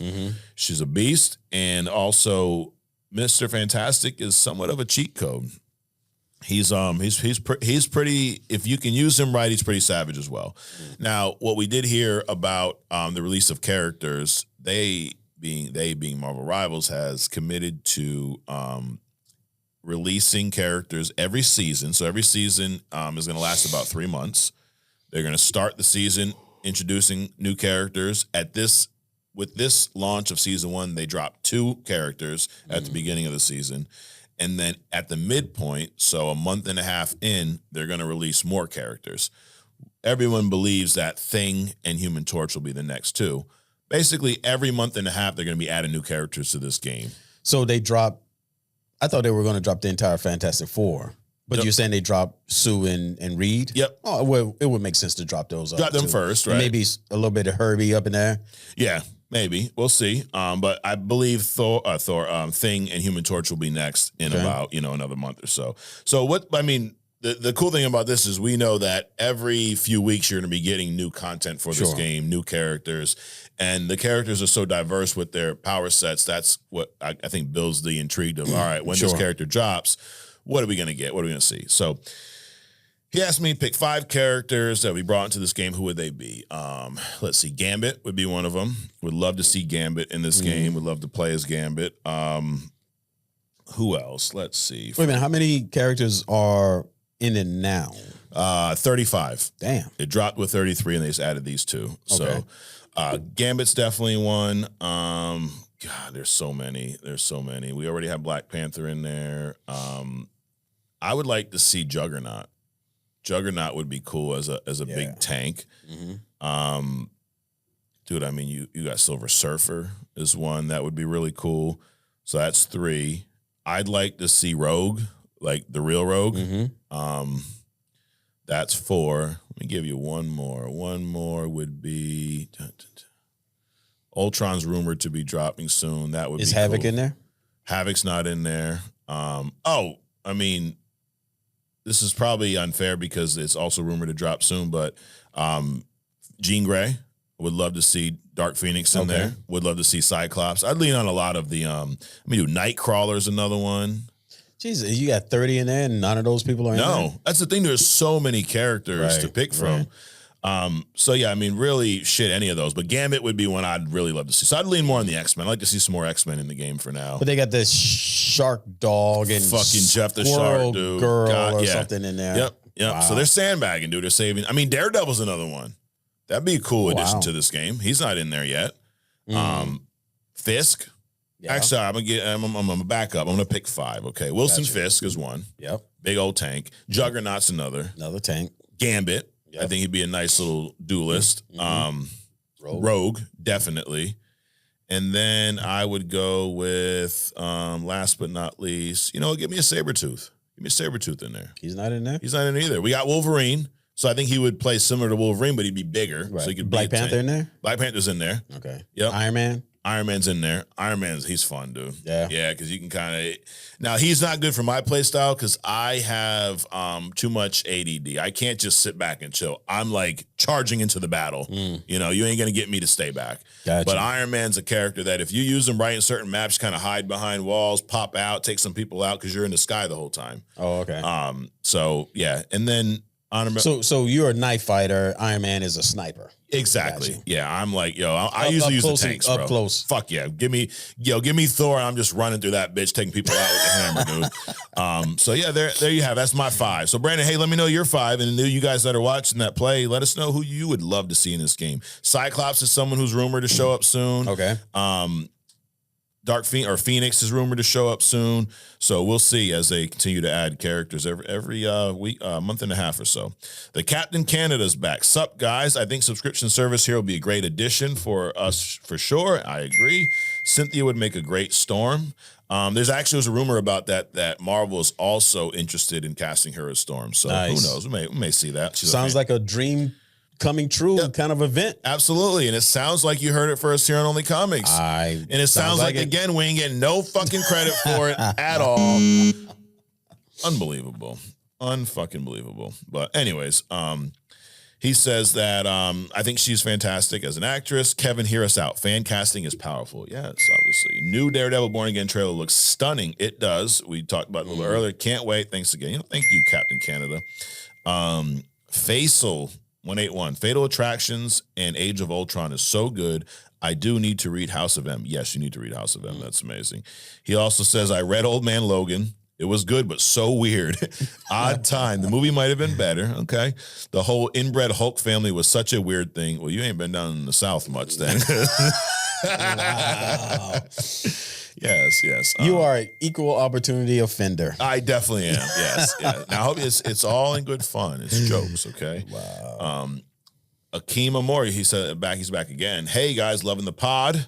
Loving even more that I'm finally caught up. And he got a shout out in the last episode. And you got one on here too, but we got 2. Let's keep it going. Got a question. What is you all's favorite movies that you didn't know was based on a comic? Okay. A few of mine are History of Violence, Road to Perdition, and Wanted. Don't want to take all the good ones. What are y'all thoughts? I actually talked about a lot of them earlier. Right. I mean, The Mask is one of mine favorites that I didn't know was a comic. 300 is probably my number 1. That's definitely mine. Like, I didn't know that was a comic either. I didn't either. 300 would be up there. Now, do I throw Ninja Turtle? Like, I didn't know Ninja Turtles was a comic, but I was a kid. Did you know Ninja Turtles came from a comic? I didn't. No. I didn't. No. I would put the first Ninja Turtles up in there. Yeah. That was where those big suits worked. Like the big suit they had on Thing. Right. Dude, that holds up to this day. Yeah. They did a great job with, and I think that was like, who's the Muppet guy? Jim Henson? Jim Henson. I think he helped out with that whole design, but that was phenomenal. Yeah. For the 90s, bro? Right. Shit. So I'd put that up there. I'd say 300 is probably my favorite that I didn't know was a comic. Right. The Mask, and then the original Ninja Turtles movie. Any other ones you'd add? Men in Black's also a good one. Yeah, I'm thinking that, and probably I'm not sure if I knew when I first saw that Swamp. Yeah, I knew it. I was going to say Swamp Thing. Okay, but I knew it was. I'm literally thinking about the cover that I saw. Gotcha. Well, yeah, there's a handful of good ones. Maple Grove says, hey, Mike and Adrian, as always, a great show. Yes, agree. I've been on a quest to watch some Marvel movies that I've missed. See, we're inspiring people, Adrian. I just never got around to watching. I watched both Punisher movies and the first Blade so far. Blade was awesome. What is your opinion on the Punisher movies if you've seen them? I've not seen them. He says the first one was decent action, but not comic accurate at all. They just put the Punisher name on it. And the second one, Punisher Warzone, is more accurate, but still not great. Have you seen these? I've seen, I think, one. Okay. The first one. Was it good? It was okay. Okay. I would put it less than Elektra. Oh, wow. Okay. Or the first Daredevil with Ben Affleck. Got it. So very lower tier. Yeah, very lower tier. Yep. Definitely nothing compared to the Netflix series. Yeah. Nothing. Got it. Would you agree that even not even his series, but the few episodes of Punisher in Daredevil was better than those movies? Yes. Okay. Yes. All right. So I should run out and go home and watch them right now, is what you're saying? No. No Mercy says, I bet my life we're getting, whoa, shit. I bet my life we're getting the Fantastic Four trailer during the Super Bowl. Now, for you, I hope that we get that, because I don't want you to, lose your life over that. But I think that's a fair guess. I wouldn't be surprised if we get that. I mean, it's most eyes are going to be on that show. So yeah. Is who's halftime this year? Kendrick Lamar. Why the long thing? Not your cup of tea. Kendrick Lamar over Lil Wayne, and that this is it takes place in New Orleans. Wait a minute, wasn't there some controversy or some shit between them or whatever? Yep, because Lil Wayne felt that it's from New Orleans. I'm from New Orleans, so I should do the halftime show. But that's not how it's ever worked outside of the 1 year in L.A. when they had Dr. Dre, Snoop, and that whole squad, which makes sense because that's Dr. Dre. Like I'm a big Lil Wayne fan, but dude, you got Dre, Lil Wayne. And then this past year, Kendrick with the Drake beef, the album that just dropped, how he just did a diss record about calling the guy you're battling basically a pedophile was the #1 record in the country for a long time. And there's no bigger artist in the rap game right now than Kendrick Lamar. Okay. So, and Jay-Z has been working with the NFL for the past few years and putting these shows together. So why would you not take the biggest artist from the past year and throw him on the halftime show? Wait a minute, Jay-Z's been working with? Yeah, he produces these halftime shows. Yeah, yep. He wasn't aware of that. Hands to everything, dude. I think since the Rihanna one, maybe. Because we had last year, we had Usher for some reason. Right. Year before, we had Dr. Dre. We had Snoop, Eminem, 50 Cent was there. That was an awesome show. The Rihanna one was, she was pregnant. I think she did the best a pregnant woman's going to do on stage. Right. And she's Rihanna. I would love to have seen her, back again, not pregnant. Yeah. But I think for at least those ones, Jay-Z's been involved. It was after the Colin Kaepernick, the protests and all that stuff. This is a way to kind of let's have the halftime show be a little more diverse, if you will. Right. So wow, that's impressive, man. I like that when you're making things happen in the background. Yep. You're not all over. Headline news. Well, for that, sure. But I just like the secret millionaires. Yeah. Yep. Absolutely. Or billionaires. So since we don't have TikTok comments, we do have Spotify comments, Adrian. So we're on Spotify. We got a handful here at 2 from our man Russell Dowis. He says, "I give Doom the win over Magneto, but it's a close fight." Yeah, so he gets it. It's not guaranteed win for Doom. I'd agree with that. Yep. I would pay a stupid amount of money to watch that fight. I definitely agree with that. Yep. As far as Doom versus Superman goes, it could go either way for me. Doom's magic could be his greatest weapon against Supes, but who knows? Right. Yeah, I'd say Doom would fucking take him out. But anyway, but I agree. It would be a good fight. You can always get some probably kryptonite from, the demon that's dicking down his mom. That too. Or you could just scream this. Martha! Just do that, right? It's over. Russell also says, "I've loved the Versus segments you guys have done recently. Can't wait for the big tournament. Sounds like a great idea." Well, we're full of great ideas here, Russell. You should know that. None of which is getting us paid, but we're still doing it. Yep. Nope. That's another one of those educated wishes. Nate says, "I know the Sony movies aren't the greatest, and there are many, many things wrong with them." Yes, and I would add a few more manys in there. Not having Spider-Man, but is there anything redeeming about them in your mind? It's a good question. I think so. I think the fact, I do think that we've learned that Marvel is capable of making a Venom CGI model on screen that looks really cool and is true to character. So except for the dancing one. Except for the dancing, the DJ shit. But the design of that character was good. Yep. I think that they've proved to us that we don't need a Madam Web movie ever. So that's a good redeeming thing. Right. But also Craven. I think that they did a good job with Aaron Taylor. And part of it is he cooked as Craven. Correct. The storyline didn't do him any favors. He was dealt a bucket of dog shit. Right. And he made like a dog shit pie out of it, as best he could. A little whipped cream on top. Okay. Yeah. So that whole analogy is wrong, but I understand what you're trying to say. He did the best he could have done with the shit that was dumped on his plate, Adrian. Got it. Yeah. But yeah, so I to me that's the redeeming qualities. Sure. I mean, outside the other ones, you got Morbius, which I've still not seen. I probably don't need to see. No, you don't. So yeah, I mean, they weren't. So for that, anything else that you take from? I would say, just making people aware of these characters. I mean, not everybody knows what a Morbius is or Craven. So I mean, just kind of a marketing or branding thing for them. Right. I think that's pretty cool. Got it. Okay. Last but not least, Adam says, just want to shout you guys out. Don't always agree with your takes, but I still love to listen every week. See, he gets it. You get a lot of podcasts that try to stick to an hour, but you guys shoot the shit for over 2 hours a week, and I love that. Keep up the great work. Yeah, dude. We give it to the people. That's dude. it. I gotta go. Hurry up, like, dude. Anyways, so that is We Respond. First time we've not had TikTok comments in a while, but we will. This too shall pass. This too shall pass. What is about to pass? We're going to begin with Hidden Gem, Adrian. What do you have this week? I know it's not my Axel guy who John Mama keeps asking for, but what's going on at Hidden Gem this week, Adrian? All righty. So this week, I was going through. I was trying to find out who I was going to do a deep dive on, and I ran across this character. And I'm not sure if you've heard of him or not.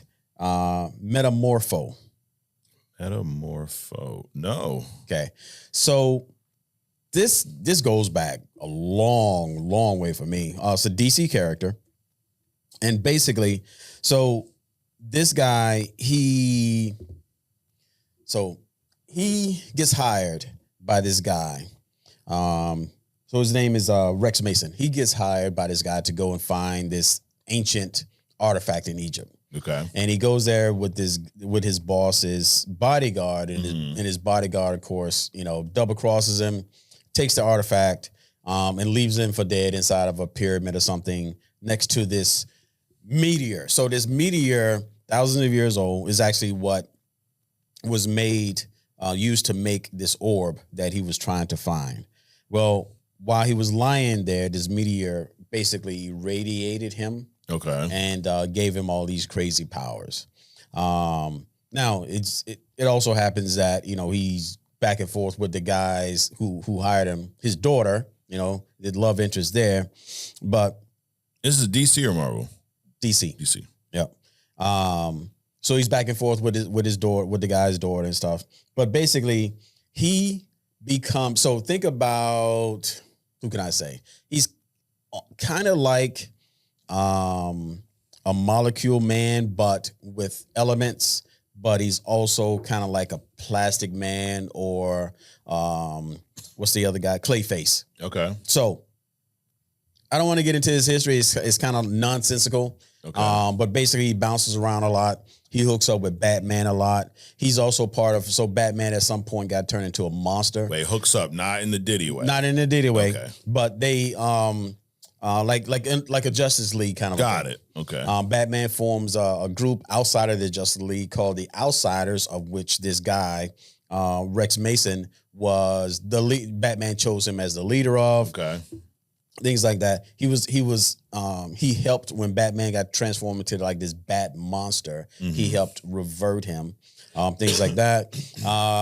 He had his powers taken. They went back in time, back to the original orb. They got his powers back. Actually, he was killed.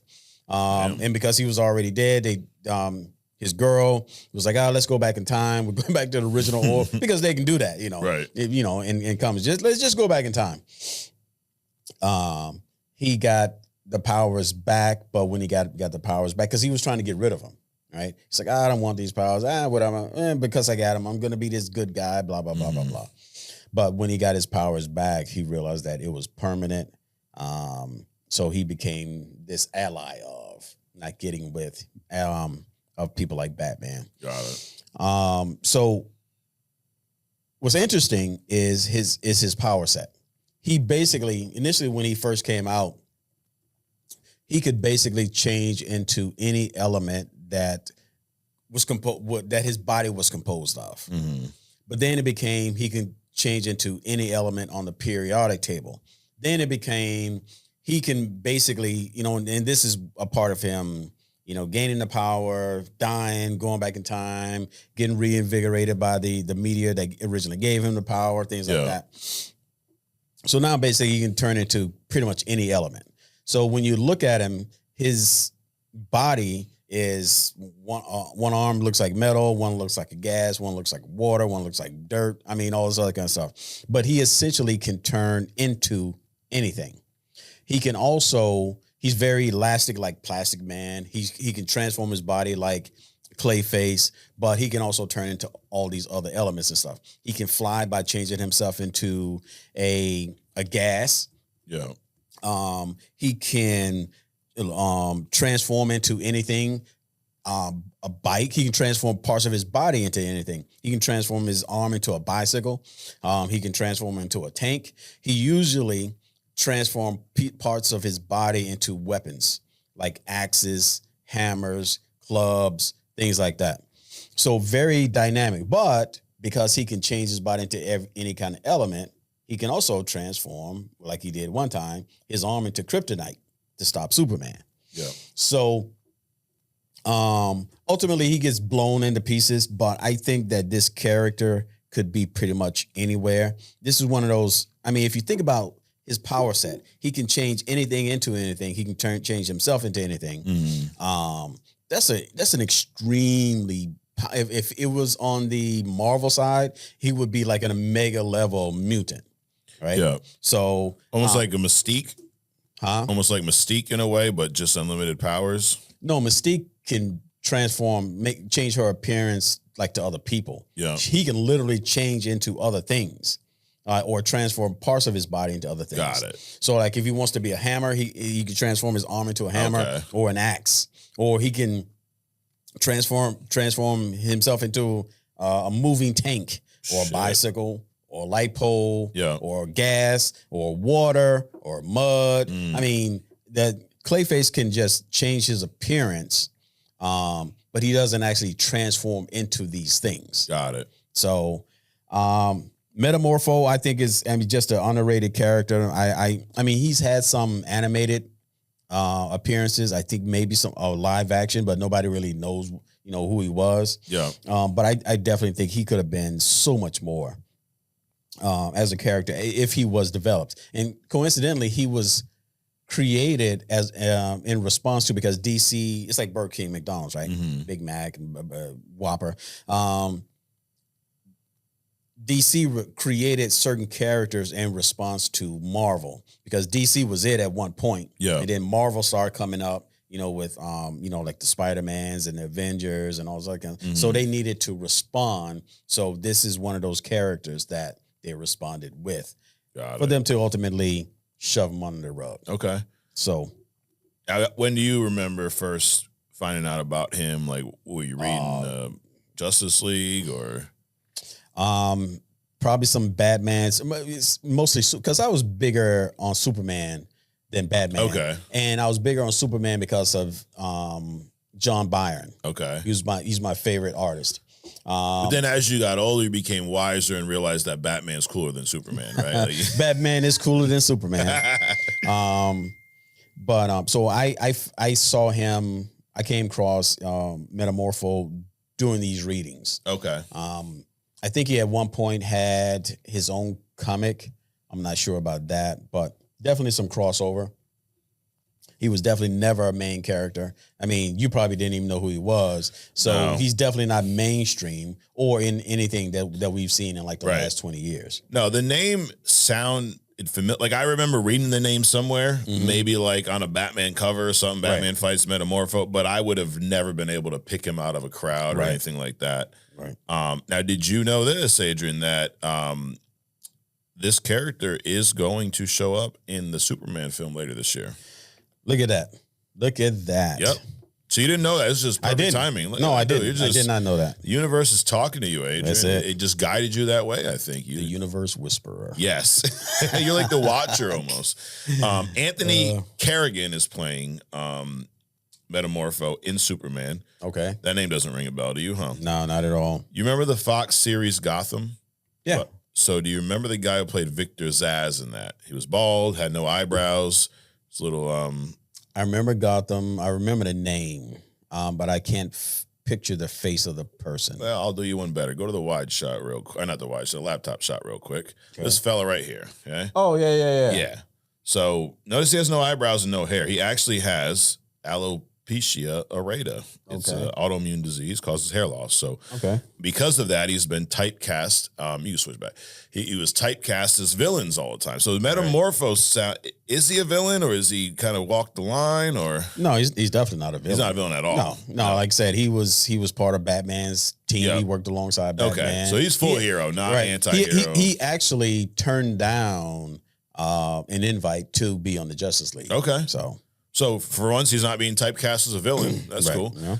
Now, only thing I remember this guy, Anthony Kerrigan, is from that show, Gotham. I thought he did a great job as Victor Zsasz in there. He's in some other movies. Bill and Ted Face the Music, Fatherhood. He's in he does a voice on Scooby-Doo, direct-to-video. So not a whole lot. He's in an episode of Law and Order. He was in a show called The Forgotten. He's in 5 episodes of Parenthood. Gotham is probably his big, and then he's in some show Barry. He did 32 episodes of that. Damn. Yeah, so he's been in a handful of things, but not really a main guy. How do you feel about DCU bringing this character into live action? I think it's cool. Yeah, so as long as they exactly. But I mean, this is something that would be really cool on screen. You could do a lot with this character absolutely, because he transforms into just about anything. Yep. So a lot of CGI can be involved. Yep. And he could transform into a fucking train on the track, a car, a giant rock, anything. Right, pretty much. Anything he can think of. Does he need to see it to transform, or he can just think it up? Since it's element based, I'm assuming that, because I'm sure he didn't sit down and study the periodic table, right? Yep. I'm assuming that, as he figures out what these different elements are and what they do, he applies them as needed, kind of a deal. So he's got to be is he a genius level? Like I would say no. No, he's not. Okay. So I'm just gonna rattle off some of the stuff. Yeah. Elasticity, meaning he can stretch and bounce and elongate, control his shape. Elemental transmutation. He can transform his body to any wide variety of liquid, gas, or metallic element compounds. Molecular reconstruction. Down to like the sub-molecular level. He can fly by turning himself into a gaseous form. Metamorphosis, changes shape in part or in whole, his entire body. He can form such complex shapes as a tank, a bicycle, or a cloud or a spring. He could be any of that. So he's got what's his face beat on the shrubbery. Yep. Enhanced durability. The nature of his body provides him with a natural body armor.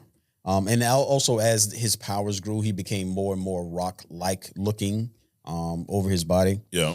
See, biofusion. After the absorption of the shift, he which is one of those enhancements. He could develop so he can. Oh yeah, I forgot this one. So he could duplicate himself. Okay. Right.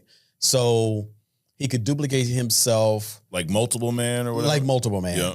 Except that the duplicates, and so they can walk around and this other kind of stuff, but they couldn't. They didn't have his original power.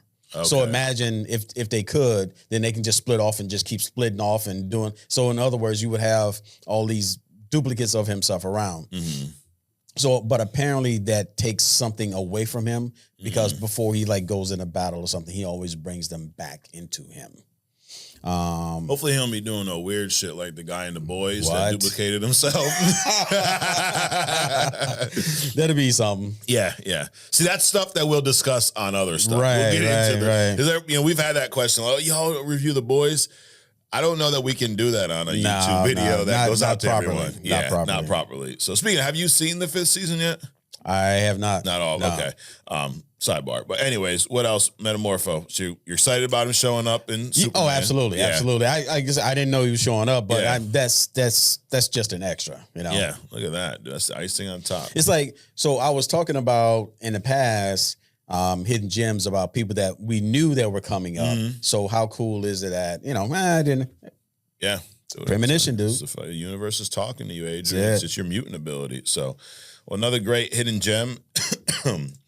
Now, this was one you picked or somebody suggested? I picked it. You picked this. Of course you did, dude. You were so scarred by the last time you did a suggestion. You had to take a little break. I had to take a break, The man. interns, It was dude, like, the interns, wow. So, well, that is hidden gem. So we are going to we're gonna take a little walk here, Adrian. We're gonna go walk down the road of other stuff before we wrap up with agree to disagree. Okay, let's so do it. First, Tik Tok Ban. So I've been saving this. I've been biting my tongue, Adrian. So what happened? Well, let's back up a little bit. 170 million TikTok users in the U.S. Damn. A lot of us, right? There was something like, I want to say 5 million or 7 million U.S. based businesses making money on TikTok. And that's not the influencers and all those things, like Legitimate, like businesses. Okay. Yep. There's the TikTok shop where a lot of people sell all kinds of things. I mean, my wife and kid, they've bought things from TikTok shop all the time. From an algorithm standpoint, you're not a huge social media guy, right? No. But you were actually on TikTok a little bit. Yeah, not so much that Became too toxic with, and I think it's a lot of why the government has issues with TikTok is because it's not as easily influenced by the government like platforms like Instagram, Facebook, and things of that nature. And this is Mark Zuckerberg was on Joe Rogan last week and admitted to during COVID, basically adjusting their content, what they would allow on their platforms based on influence from the Democratic Party, from the Biden administration. Wait a minute. So are you saying that the government is banning TikTok because TikTok allows freedom of speech? That's one theory, and I do believe that may be true. Now, I'm not going to sit here and say there isn't some type of threat with, the Chinese government, the Communist Party, their influence on the app on that side, maybe, but also go, dude, I'm scrolling through watching videos. Like, what do you really, you're going to know that I like football and I'm a Batman fan. You know what I mean? Right. I'm not giving out my social security number or trade secrets on there, but it's above my pay grade. Right. So 170 users, several millions of businesses, huh? You said 170 million users. Yep. And a lot of influencers as well. Right. People that do what we do. Like full transparency, I got paid $200 from TikTok last month. Right. From videos. Not $1 million, but I could see how some of these big accounts with, their absolutely. views, there was a politician from Massachusetts actually he was in favor of extending this window because what the U.S. wants is they want this company to sell TikTok to a U.S. owner, pretty much like the U.S. version. NetEase, I think, is the name of the company, and the issue is a lot of people believe they haven't given them enough time to make that happen, right? So what a lot of these politicians are calling for is let's extend the window. Let's give them some time to work something out. Because it would be in TikTok's probably best interest to sell the portion of it versus just cut their losses. There's a lot of money being generated from the U.S. on TikTok, right? So this he's actually Democrat, said he agrees with Trump that we should extend it. And then the Democrat Party did this we're not going to enforce the law. So this ban was approved, but they said we're not going to enforce it. So then TikTok this is where it gets into some tomfoolery here. TikTok said, well, we'll take it down because of the ban, but this is not the U.S. government enforcing it. It's TikTok just going, we'll take it down. Now, did you see the message that shows up when you go to TikTok? I did see it, but... Well, let me refresh your memory. It says, sorry, TikTok isn't available right now. A law banning TikTok has been enacted in the U.S. That's true. Unfortunately, that means you can't use TikTok for now. Here's the funny part. We are fortunate that President Trump has indicated that he will work with us on a solution to reinstate TikTok once he takes office. Please stay tuned. You know I'm a big WWE guy, right? Right. This sounds like, so in WWE, there's good guys, we call them baby faces, and there's villains, we call them heels, right? And there's a term called getting over. That means you're doing your job with the audience. If you're a good guy, getting over is the audience is cheering you, right? Okay. If you're a bad guy, you would want them to boo you, right? So if they're booing you, you're over with the fans, meaning that what you're doing from a character standpoint is resonating with this audience to the point where they're buying in, they're accepting you as the good guy, whatever. People, they switch a lot in wrestling. You're a bad guy, right? But then something happens, you know, your team of bad guys turns on you, and then all of a sudden you run out and you save the good guy. Now you're the good guy. Right. But things have to be set up from a storyline standpoint to make you that good guy. Right. Okay. We've seen it in movies, right? Fast Five, good example. The Rock in the beginning, villain, right? Right. He wants to kill these guys. Then he realizes that, oh shit, I'm probably on the same side as them. His team goes down.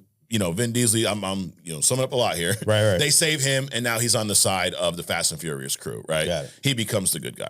So I believe that this is a little tactic here to paint our new president, inaugurated this week, as the good guy. Our returning president. A returning president. Not new, returning. As the baby face. Is that far-fetched to you, or is that you're getting that vibe here as well? Heels, babyface, good. I don't get all that shit. Okay. But I think trying to make him the hero. I think yes. I think what you're trying to say is they're trying to make him the hero in this because he's going to save something that everybody wants so desperately. Correct. Apparently. Yes. And I should have started with this. As far as political takes, my political take is I don't see one side versus the other. I look at them all as one. Right. To me, politicians are liars. Right. No side cares about anybody. It's a game.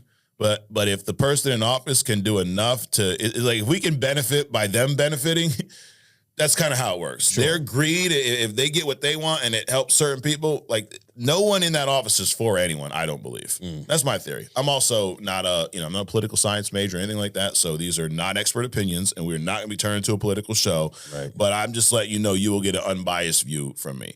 I don't like either side. So I think what the Democrats did was a little shitty where they're going to, not enforce this law, but they also wouldn't allow the extension.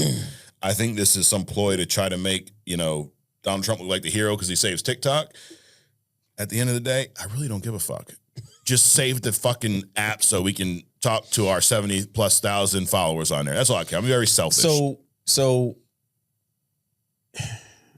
didn't TikTok take it down before the ban instituted? Yep.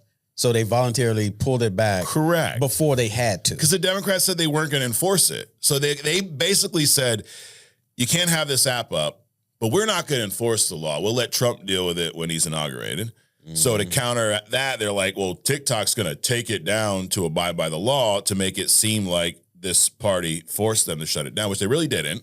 And then he comes in Monday. He's already said that this is funny. This law allows the president under some circumstances to grant a one-time extension up to 90 days regarding so it's already set up for him to come in and go, I'm going to grant the 90-day extension and then work out a sale between someone. And then now he's, the hero because his first act in office the second time is saving TikTok.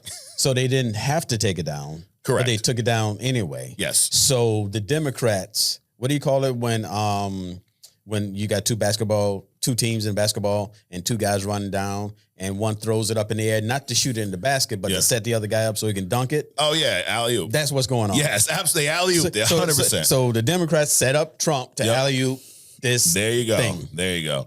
And I guess my only issue with it is like I hate when they take things that are non-political and make them like this ain't a Democrat versus Republican thing. No. This is we should have the ability to have free speech. Mm-hmm. I do believe that the government bolsters. Now, people go, well, Trump started this. He definitely started this. Back in 2020, he was all big fan of banning TikTok. So that's the other thing. You wanted to ban it, then you realized, oh shit, it's actually beneficial. Because I believe that if he didn't make that last podcast run and have all these videos on TikTok to a different audience, that it didn't paint him in one light or the other. You just got to see everything. That's the one thing I like about TikTok is you don't get a tailored view. Right. I remember on Facebook, it's like I would see all the extreme right videos, and it would like they're trying to make you anti-Republican. And then if you're a Republican, you would see all the extreme left videos. Right. And it would basically, because I know people that were Republicans, and I would talk to them about what we'd see, and it'd be like completely different than my feed. Wow. TikTok, you see everything. I mean, the war that was going on, you saw actual videos of what the fuck's happening, not some bullshit news articles. So, I think there's a lot of tomfoolery in here. I think there's a lot of shenanigans. I think it literally, the real world, if people go wrestling's fake, no, the fucking real world's faker than wrestling. Oh, yeah. But at the end of the day, I don't give a shit. Just bring the shit back. Like, I of all the platforms I've been on, I think that TikTok had the best algorithm. And I just like the ability to be able to say what you want on there and not be censored and not have a view tailored based on what the government wants you to see.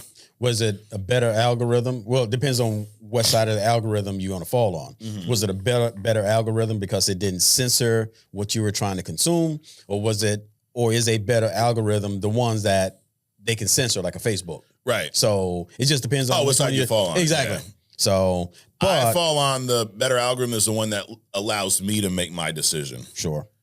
So yeah, I obviously selfishly, because we do this show and we do get a lot of interaction on TikTok, I want it back. But also for that, I don't like the government telling me what app I can and cannot use. Right. It doesn't feel like free to me. No. I mean, what information are you really giving them that's different than any other platform? Right. You know, do they feel that they got some competition with TikTok? You know, they because it's encrypted at the application level. Yep. I'm assuming all that data is going right to the people that own it, right? Right. Yep. Bypassing the government. Sure. So are they trying to? Will one of the deals be, hey, let us get access to your pipeline before it goes to you, and then we'll let It's just a lot. Right. It's a lot. Yep. And you know, they try to take so much away from us under the guise of some kind of oversight or some backroom law that they made up while trying to convince you that you got free speech and all this other kind of stuff. It's just weirdness. Yep. And you're right. It's so much worse than wrestling. Yeah. Anyway, that's enough of that. I mean, dude, it's like ban Facebook, ban Instagram. You got things like OnlyFans out there. You got all these, like all those platforms, Right. but we're going to ban TikTok. Like, come on, dude. And that was what the, last thing I'll say, that with the mass, I forget the guy's name. And again, I don't know shit about politics, but he's a guy who's a politician from Mass. What he said was, it ain't just TikTok, dude. That's just the one they singled out. Right. All the social media platforms need to be reformed. Right.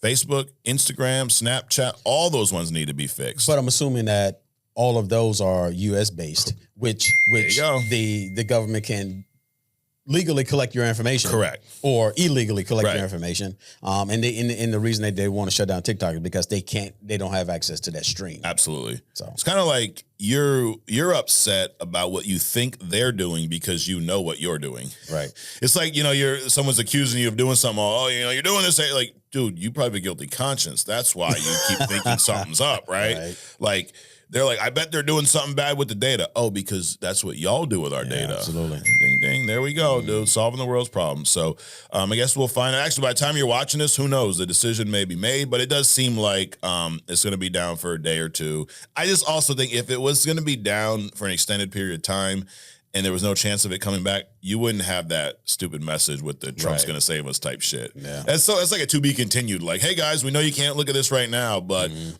it's almost like a free promo for the inauguration. Right.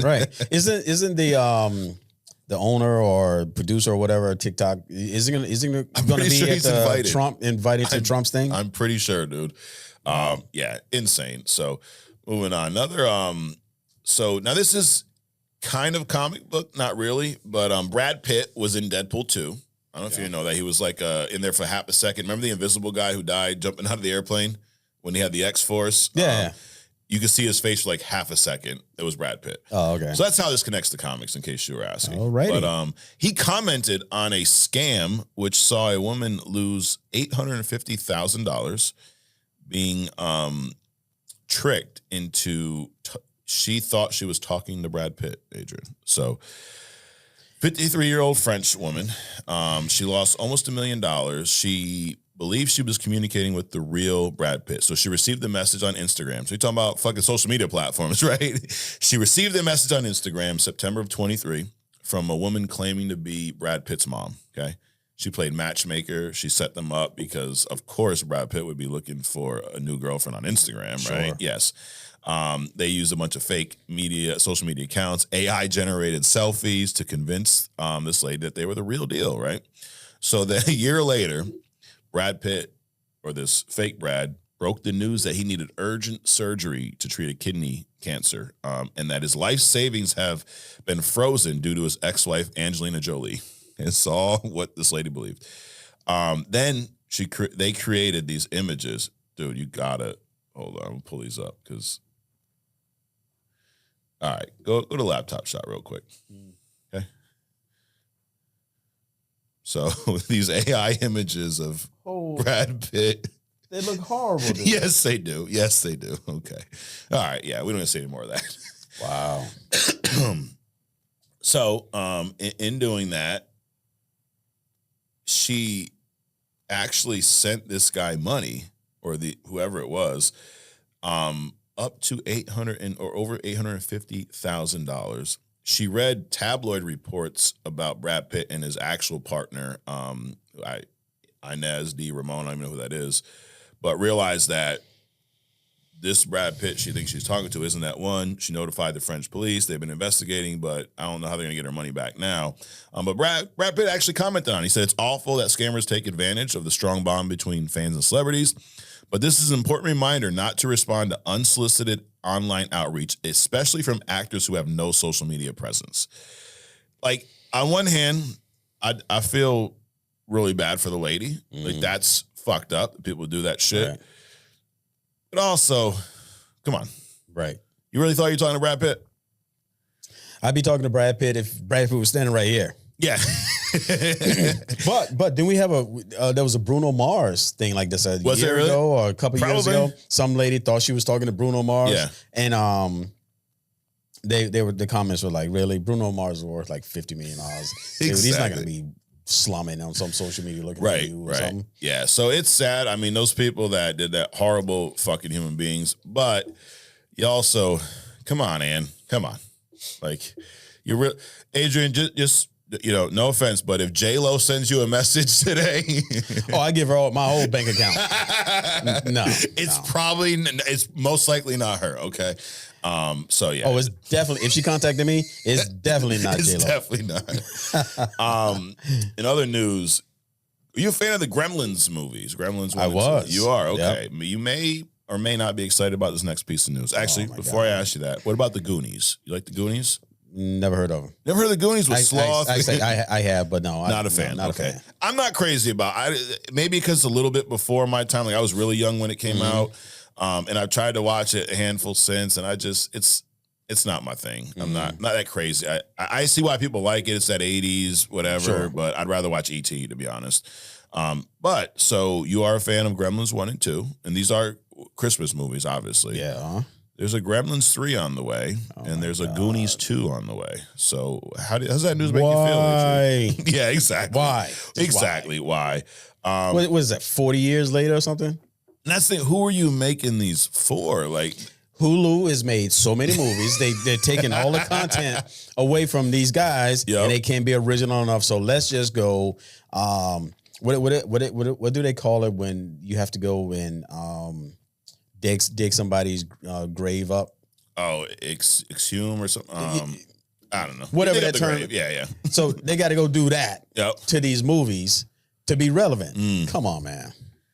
Yeah, I don't know. And you know, when they do things like this, a lot of it is like a fan service thing, right? Like you target an audience that liked these movies back in the day, and then you try to deliver a new movie that hits those same beats. And a lot of times it feels lazy and it feels like they just rely on the nostalgia, but there's not a good movie in there. Yeah, but you also got to understand that probably most of those people are dead. It's only been 35 years since Gremlin 2 and 40 years since the Goonies.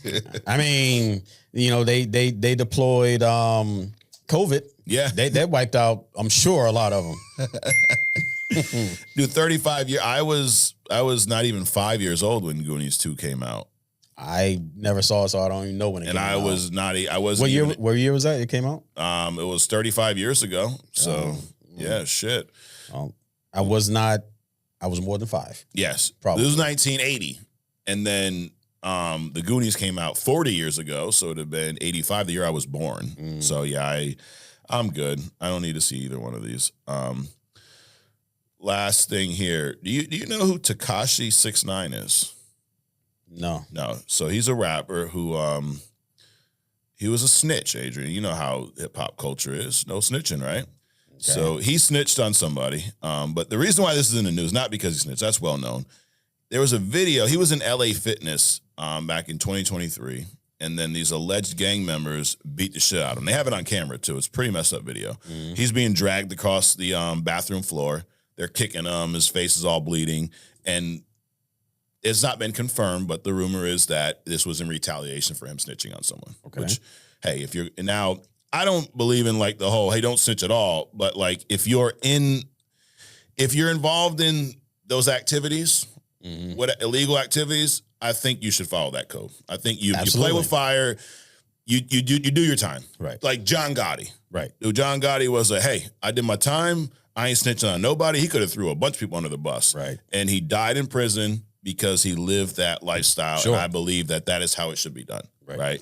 Now, listen, I walk outside and somebody gets mugged in front of me. I'm not going, no, snitch. Like, motherfucker right there did that shit, bro. Like, no, that's a little different. I ain't going to jail for 20 years for you for not telling on you. Exactly. But so he was, messing around in those activities, right? Okay. Snitched on someone. Then he got arrested, snitched on, and got out. Now, he's suing LA Fitness because he says that they did not provide adequate security that would have prevented the brutal attack. He suffered physical, emotional, and financial hurt as a result of the beatdown. Wait a minute. So, I mean, it was LA Fitness. It could have been Walmart. It could have been Dunkin' Donuts. So their job now is also to provide beefed up security, just in case your snitching ass goes in there and gets beat up. There you go. Come on, man. Unbelievable. But hey, it's the beauty of America. But exactly. But also, you got to understand, if you're in that game, they could have came at you anywhere. Absolutely. Anywhere. Yeah. But you got to understand that. Well, I mean, you don't have to understand. I don't really understand. Whatever. But he said that they failed to provide adequate security. So I guess what happened was he was in the sauna. They attacked him in the sauna and then dragged him into the bathroom. That's even worse. That's even worse. Yes. They're going to look for opportunities. People that want to get you, they're going to look for the opportunities where you're the most vulnerable, right? Yep. That thing about nobody gets shot if you're taking the shit. Yeah. You're probably the most vulnerable at that time, right? Right. So that's ridiculous. But you're right. I mean, he wants $1 million for this, but you can sue anybody for anything, dude. Right. That's ridiculous. So I'm not that I'm a judge, but if I was, he should go. You should bring this to Judge Judy. She'd set him in his place. Right. But that's insanity, dude. You played the game, bro. You played the game. So, Adrian, before we wrap up with a agree to disagree, I figured we would do a little thumbs up, thumbs down on these 4 news articles, okay? On the other stuff. So the TikTok ban, Adrian. TikTok has been banned. It may, maybe by the time you're watching this, it's back live again. Right. But I'm going to give this a thumbs down, major thumbs down. I'm going to give it a thumbs up. Okay. I think it's cool. Think it's cool that's banned? This whole dynamic thing. Just the whole story. Just the whole thing that's going on. I think it's cool. That's cool.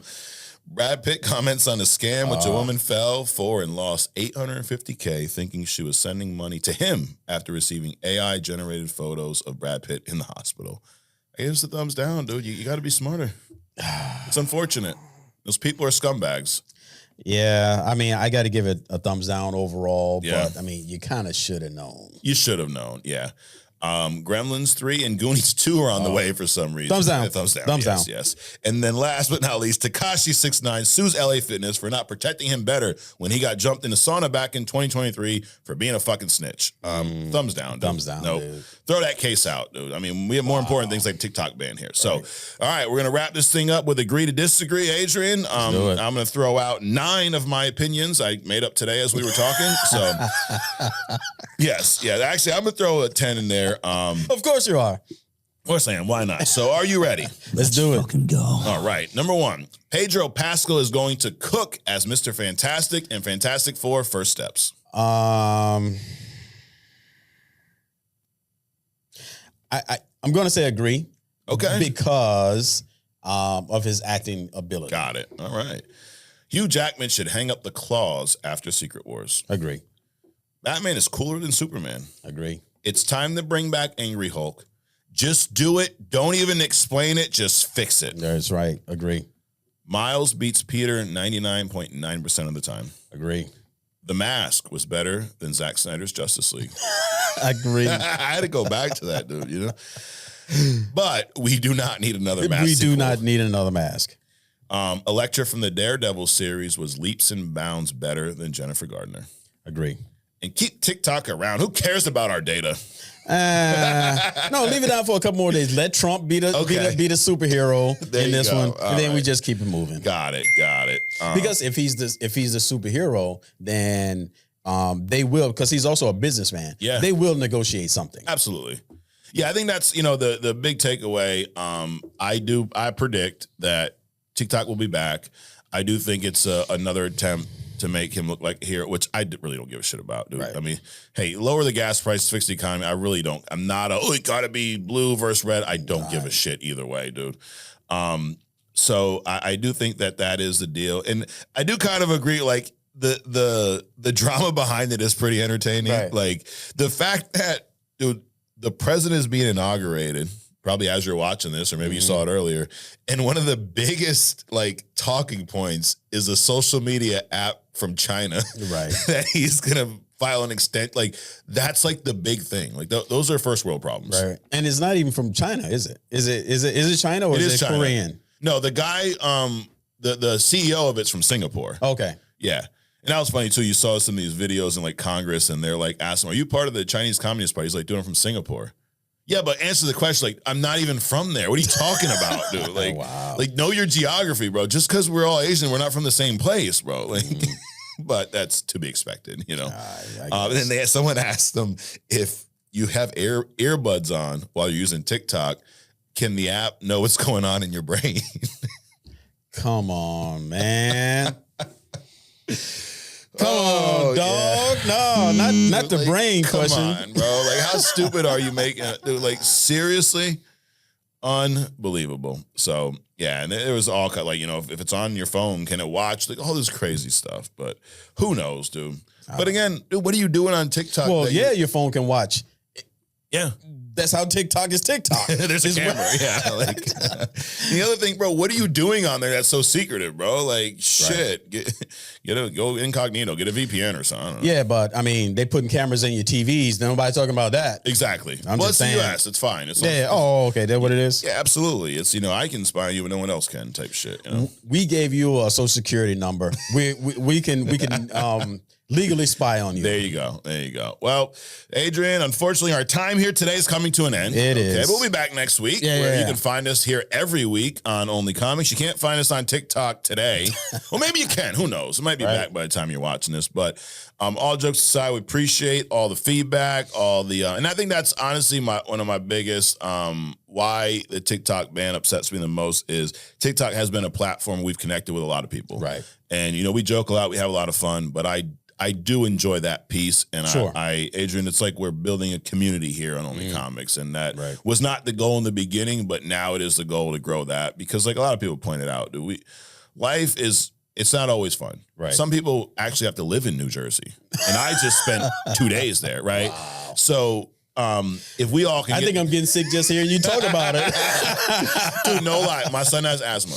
On the way down there, as soon as we crossed into New Jersey, bro, he's coughing. We're all like congested, coughing.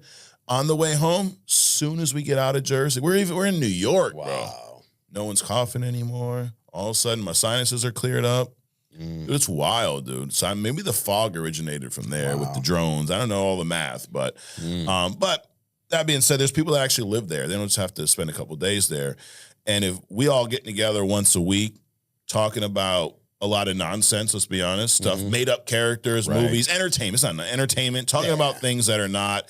They're not life-threatening. It's an escape from the boring, mundane reality at times. We're the WWE of the comic book world. There you go. Absolutely. So the fact that losing this platform kind of throws a monkey wrench in that part pisses me off because we've met a lot of really cool people on TikTok that followed us over to YouTube. Absolutely. But this year we're going to be more interactive. We got membership coming up real soon, and we'll start that literally at like the cost of a cup of coffee, be $5, $4.99 a month, nothing crazy, but just enough to give those of you that have, contributed to us a little bit more.